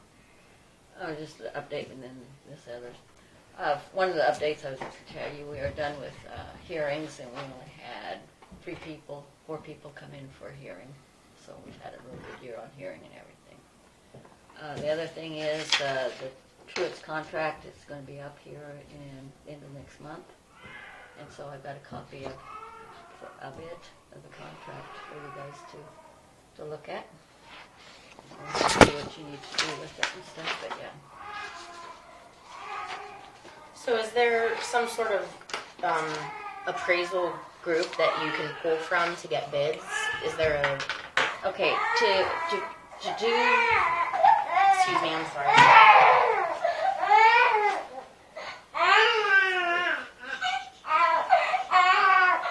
I'll listen to you, Rhonda. You want? She'll listen to you. Oh, okay. To do the work, you have to be on the PVD contractors approval list. You have to be on the eligibility list, the state eligibility list. You have to have an RMA or a general license on that. So yeah, there is, stipulations of who you can hire, who you can't hire. How often do we redo this? Every 3 years? His is every 3 years. 3-year contract. Yes, his is a 3-year contract. Like that Jessica said, there's qualifications they have to have before they can even be eligible for. And you were saying that his fee now or salary now is... His salary is the same as what it was when he started, except for he raised it once. And when did he start? How long did he started back in 80... 80s? 90, yes. So really he hasn't raised his fee. No, he hasn't. He only raised it 1 year, and that was when the gas prices was real high, and he raised it $600. So it sounds like... He pays all his own expenses. He pays all his gas. The only thing we pay is his contract, and anything out of that, if he has to hire somebody to... Because when he started, he did hire some data collectors, and he had to pay that out of what we pay him and stuff. That was not out of the county. And if we would open bid it, he may raise his rate to compete with the other bid people, right? Could be. Mm-hmm. Yes. So we don't know what his bid is now, do we? Right now, it's the contract. Right here. The $29,600. Okay. And that is all I have in my budget for contract. Okay. I don't have any extra. I don't have any more in my budget. So, if you do something different, I don't have the money for it. That's what it was last year. It's been like that for, like I said, I don't remember now which year it was he raised it $600. It's been a few years back a couple contracts back that he raised it $600. And at that time, gas was almost $500. Oh, not $500, $5. I know. Yeah, and so he had raised it at that time. But the contract's been the same ever since he's been here. And you said that we need to do that by the end of the month? By the end of May. Is Today? this End of May? Is this, The contracts run from the 1st of June to the end of May because that's the appraisal cycle. Okay. Because now we're done with hearings and stuff for 19, so we are getting ready to start reinspection for 2020. So that's the contract runs so in a weird cycle. are But they're always 3 years? most of the contracts, yes. Now mine's a 4-year. Yeah. But contractors like that, they yeah, start out as 3 years. Mm-hmm. Okay. I didn't know whether they did yearly ones or not. They're always 3 years. Most of them are 3 years. The ones I know about are 3 years. But yeah. But that's why Are there companies instead of individuals that do the reappraisals nowadays? I would assume that's become a business. there are companies, but like I said, they have to be on the approved vendors list from the state. Mm-hmm. And then anybody that has to. Back when we did reappraisal back in mid-80s, late 80s, whatever, 88, 87, 90, whatever it was that. There was quite a few companies in Kansas to do the initial, but there isn't, and they all most of those companies came from out of state. I don't even know if there was even any company that got any counties, because like Truett started with Pearson's, and they're out of North Carolina. CLT was out of, not CLT,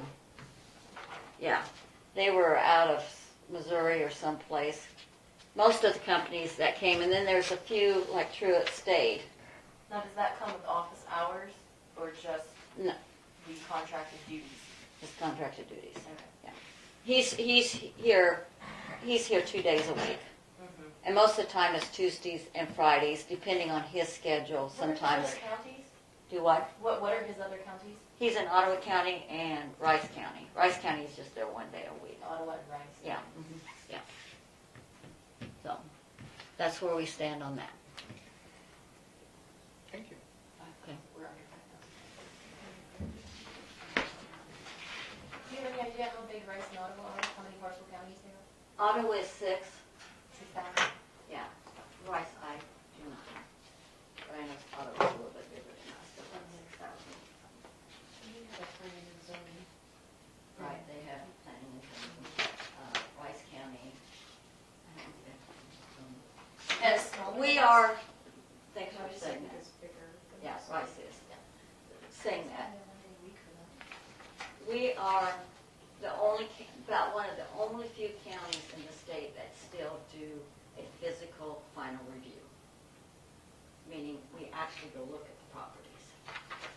A lot of the counties, you know, they have So building are we paying permits. more for that? No, we don't. This contract's just the So same. Rice County's bigger than Lincoln County, but he's only there one day a week? Yes, but there is Gayla, who is the appraiser, and there is 3-4 other people in that county. In the appraiser's office? Yes,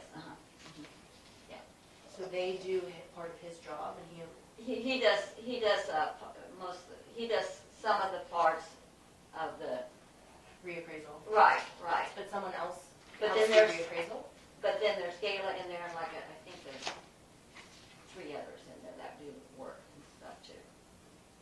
He does more of the analytic work and stuff for down there and stuff. Do you have to do some kind of special certification to be able to do reappraisal versus just what you have as the appraiser? Well, no, yes and no. If you do it as a contractor, like I said, you have to be on the contractor's list. To do others, yes, you have to be on the eligibility list and have an RMA. But you're personally qualified, if you wanted to go out and do reappraisals, you could. No, I couldn't as a contractor. But you could for the county. I could, I mean, I'm an county appraiser. I'm not a contractor like he is. But are you qualified to do reappraisals? Not as qualified as he is, no. As contractors, you know, they were more, the ones that came in were more qualified than what just because of their experience and what they've done. So, but yeah. Okay. Thank you.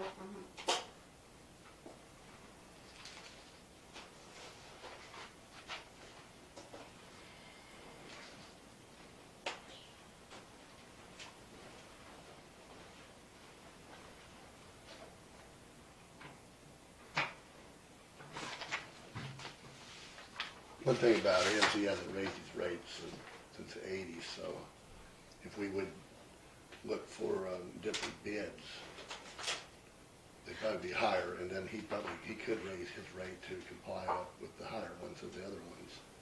So I'm almost thinking we should Well, this go- is his offer right Yeah. here. I mean, it would. I Well, I'm wouldn't thinking- think it could change just because we wanted to get other bids. Well, that's what I've heard, because, but we could, I don't care, we could try another bids, I'm not saying against it, I'm just saying, he hasn't raised his in a long time, and he's very compliant with everything we've done. And he lives in Lincoln County, so, you know what I'm saying, that's good. You know, I'm not against what you're thinking, having the bids, and maybe check something else, you know, I'm just saying. I just Where it personally, comes I from. have no idea what this $29,600 figure is for our county, which is 5,000 parcels or less, versus what other people. You know what I mean? I have never seen anyone else's contract, so I just don't know. I'm Right. ignorant to the options there. Well, what do you want to suggest? You want to have Rhonda check for open bids, or? I think we should at least know what other people are paying, even if Okay. we're not going to have to pay that. That's fine. Yeah. I'm not against it, I'm just Yeah. saying, I think he's Yeah. done good, and I think. Well, he could. And I think price-wise, he would be very competitive, because he hasn't raised his rate. But, that's what I'm saying. Basically, what Rhonda just said is that if she wanted to, she could put in a bid to do it herself, really. She said she can't do it as a contractor, but she's already contracted to the county, so she could request in her own contract a pay increase Yeah, and do that portion of the work. do it all, huh? Yeah. Yeah, well, yeah, I don't know what we want to do. I wonder if that 2 days a week, is that 8 hours a day, Dawn? 2 days a week, 8 hours a day? And Normally he is here on He's on the road Six- out I in mean, the he may country be a lot out though. and about. Yeah, but it's I just mean dedicated to Lincoln County is about 16 hours a week. He may do more than 8 hours a day if he's out in the country, you know. He comes up here on the weekends too. I see.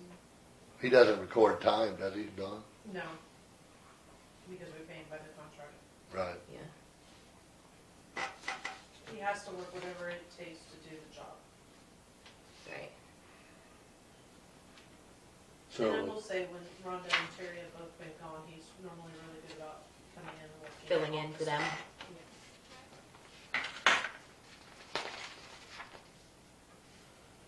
Okay, Mr. Wallace, did you have your corrected version of this for me so that I can finalize that?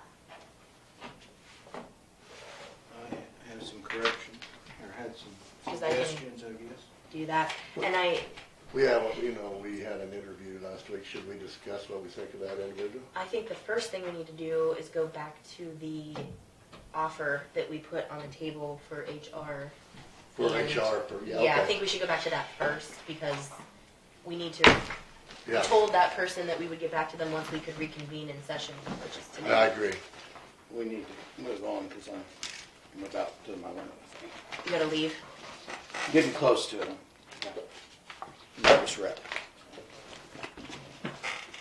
We gotta do count. So, Yeah. we can, if we do the bills and do that, and we can talk about the interviews, and then can we be done, Yes, we could have, please? we could ask for Krista to join us maybe if we wanted to. Today? I don't It'll know. take- but It'll it's take a already while been- for me to find the stuff. That's fine, that's fine. Go ahead. Let's move I'll on listen. What do to, we, did you wanna talk to the HR issue? we need to do that. Let's first do this. We have an abatement for, we have an abatement for Chris Marenhagen? Marina Hagan, Oh, Marina Hagen? yeah. Okay. Marin. Marin Hagan. Marenhagen? I call him Marina Hagan. Okay. It is for $299.77 because we have a letter from the city of Lincoln. They had already paid, let's see, I hereby certify that the utility delinquency for the following described property has been paid. So they already paid what we then took and assessed to their taxes, I assume. They paid it separately. Is that what I'm seeing, Don? Yes. So we need to, I would entertain a motion to approve abatement 2018-19. I still move. I'll Approve. second for $299.77. Any further discussion? All those in favor vote aye. Aye. Aye. Any opposed? I vote yes. Okay, that's okay. Motion carries for that. Do I need to sign this, Dawn? Yes, please. Okay. I think I forgot to last week, maybe, or I signed it for you, Thank you. but I didn't sign your name. What is the date? Today's the 30th. So I'll go to jail instead of you. Who seconded that? I did. And it works out better because we don't have room for females. I sent Chris. House arrest. I'll take that any day. Okay. Was it EMS you was wondering about? Yes, What, you were is going to that give what I me- was doing? Yeah, you were gonna give I'm me- sorry, I just am not with it today. I'm That's okay. a little upset, but that's okay. So we had a successful HR interview and we originally put a dollar amount to it in the offer. We need to reconsider that for that person specifically. Right now, we have no more interviews lined up. We've conducted, well, we only did, That's the only one we did. that is the only one we did. We had several cancellations and withdrawals because of accepting Right. other positions. So we did choose our top 4, I think, and we only got to interview the one. And we do feel that that was a fairly, outstanding candidate, I'll put it that way. Yeah. So I guess if we're going to come up with a new number, we do it in executive session? Yeah, we might as well do the other in executive, might as well do them both. Okay, That interview. I think that would be appropriate. Do both of those and, Sure. I'll make the are motion. you ready? Are you ready for this? Oh, Do you want to just give me what you have? Do you have physical? Oh. Did you mark it up or? I marked it up. Yeah, but I will do You that. may not know why I marked it.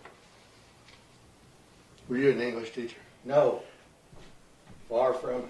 I was gonna say my Don't grammar ask and Mona, she might. my grammar and rat me punctuation out was on English. terrible, so don't ask me to write this stuff.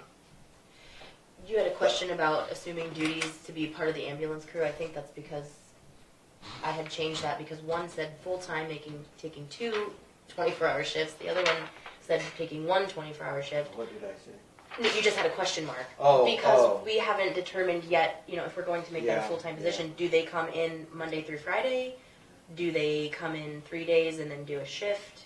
I think that all needs to be planned with the hiree, so Okay. that was your one question mark. And then I see some other grammatical things I can fix. Yeah, I don't know what the grammatical notes, but maybe word. Okay. is easier. Yeah, a few different words. So I move to recess into executive session for 10 minutes for the purpose of discussing selections of HR interviews and EMS interviews and corresponding job offers pursuant to KSA 754319-2B. Number 3, to discuss employer-employee negotiations, whether or not in consultation with the representative. To reconvene in the basement meeting room of the courthouse with the commissioners and the county clerk who is acting as the HR currently. Second. Is there any further discussion? If not, those in favor vote aye. Aye. None opposed. Motion carries.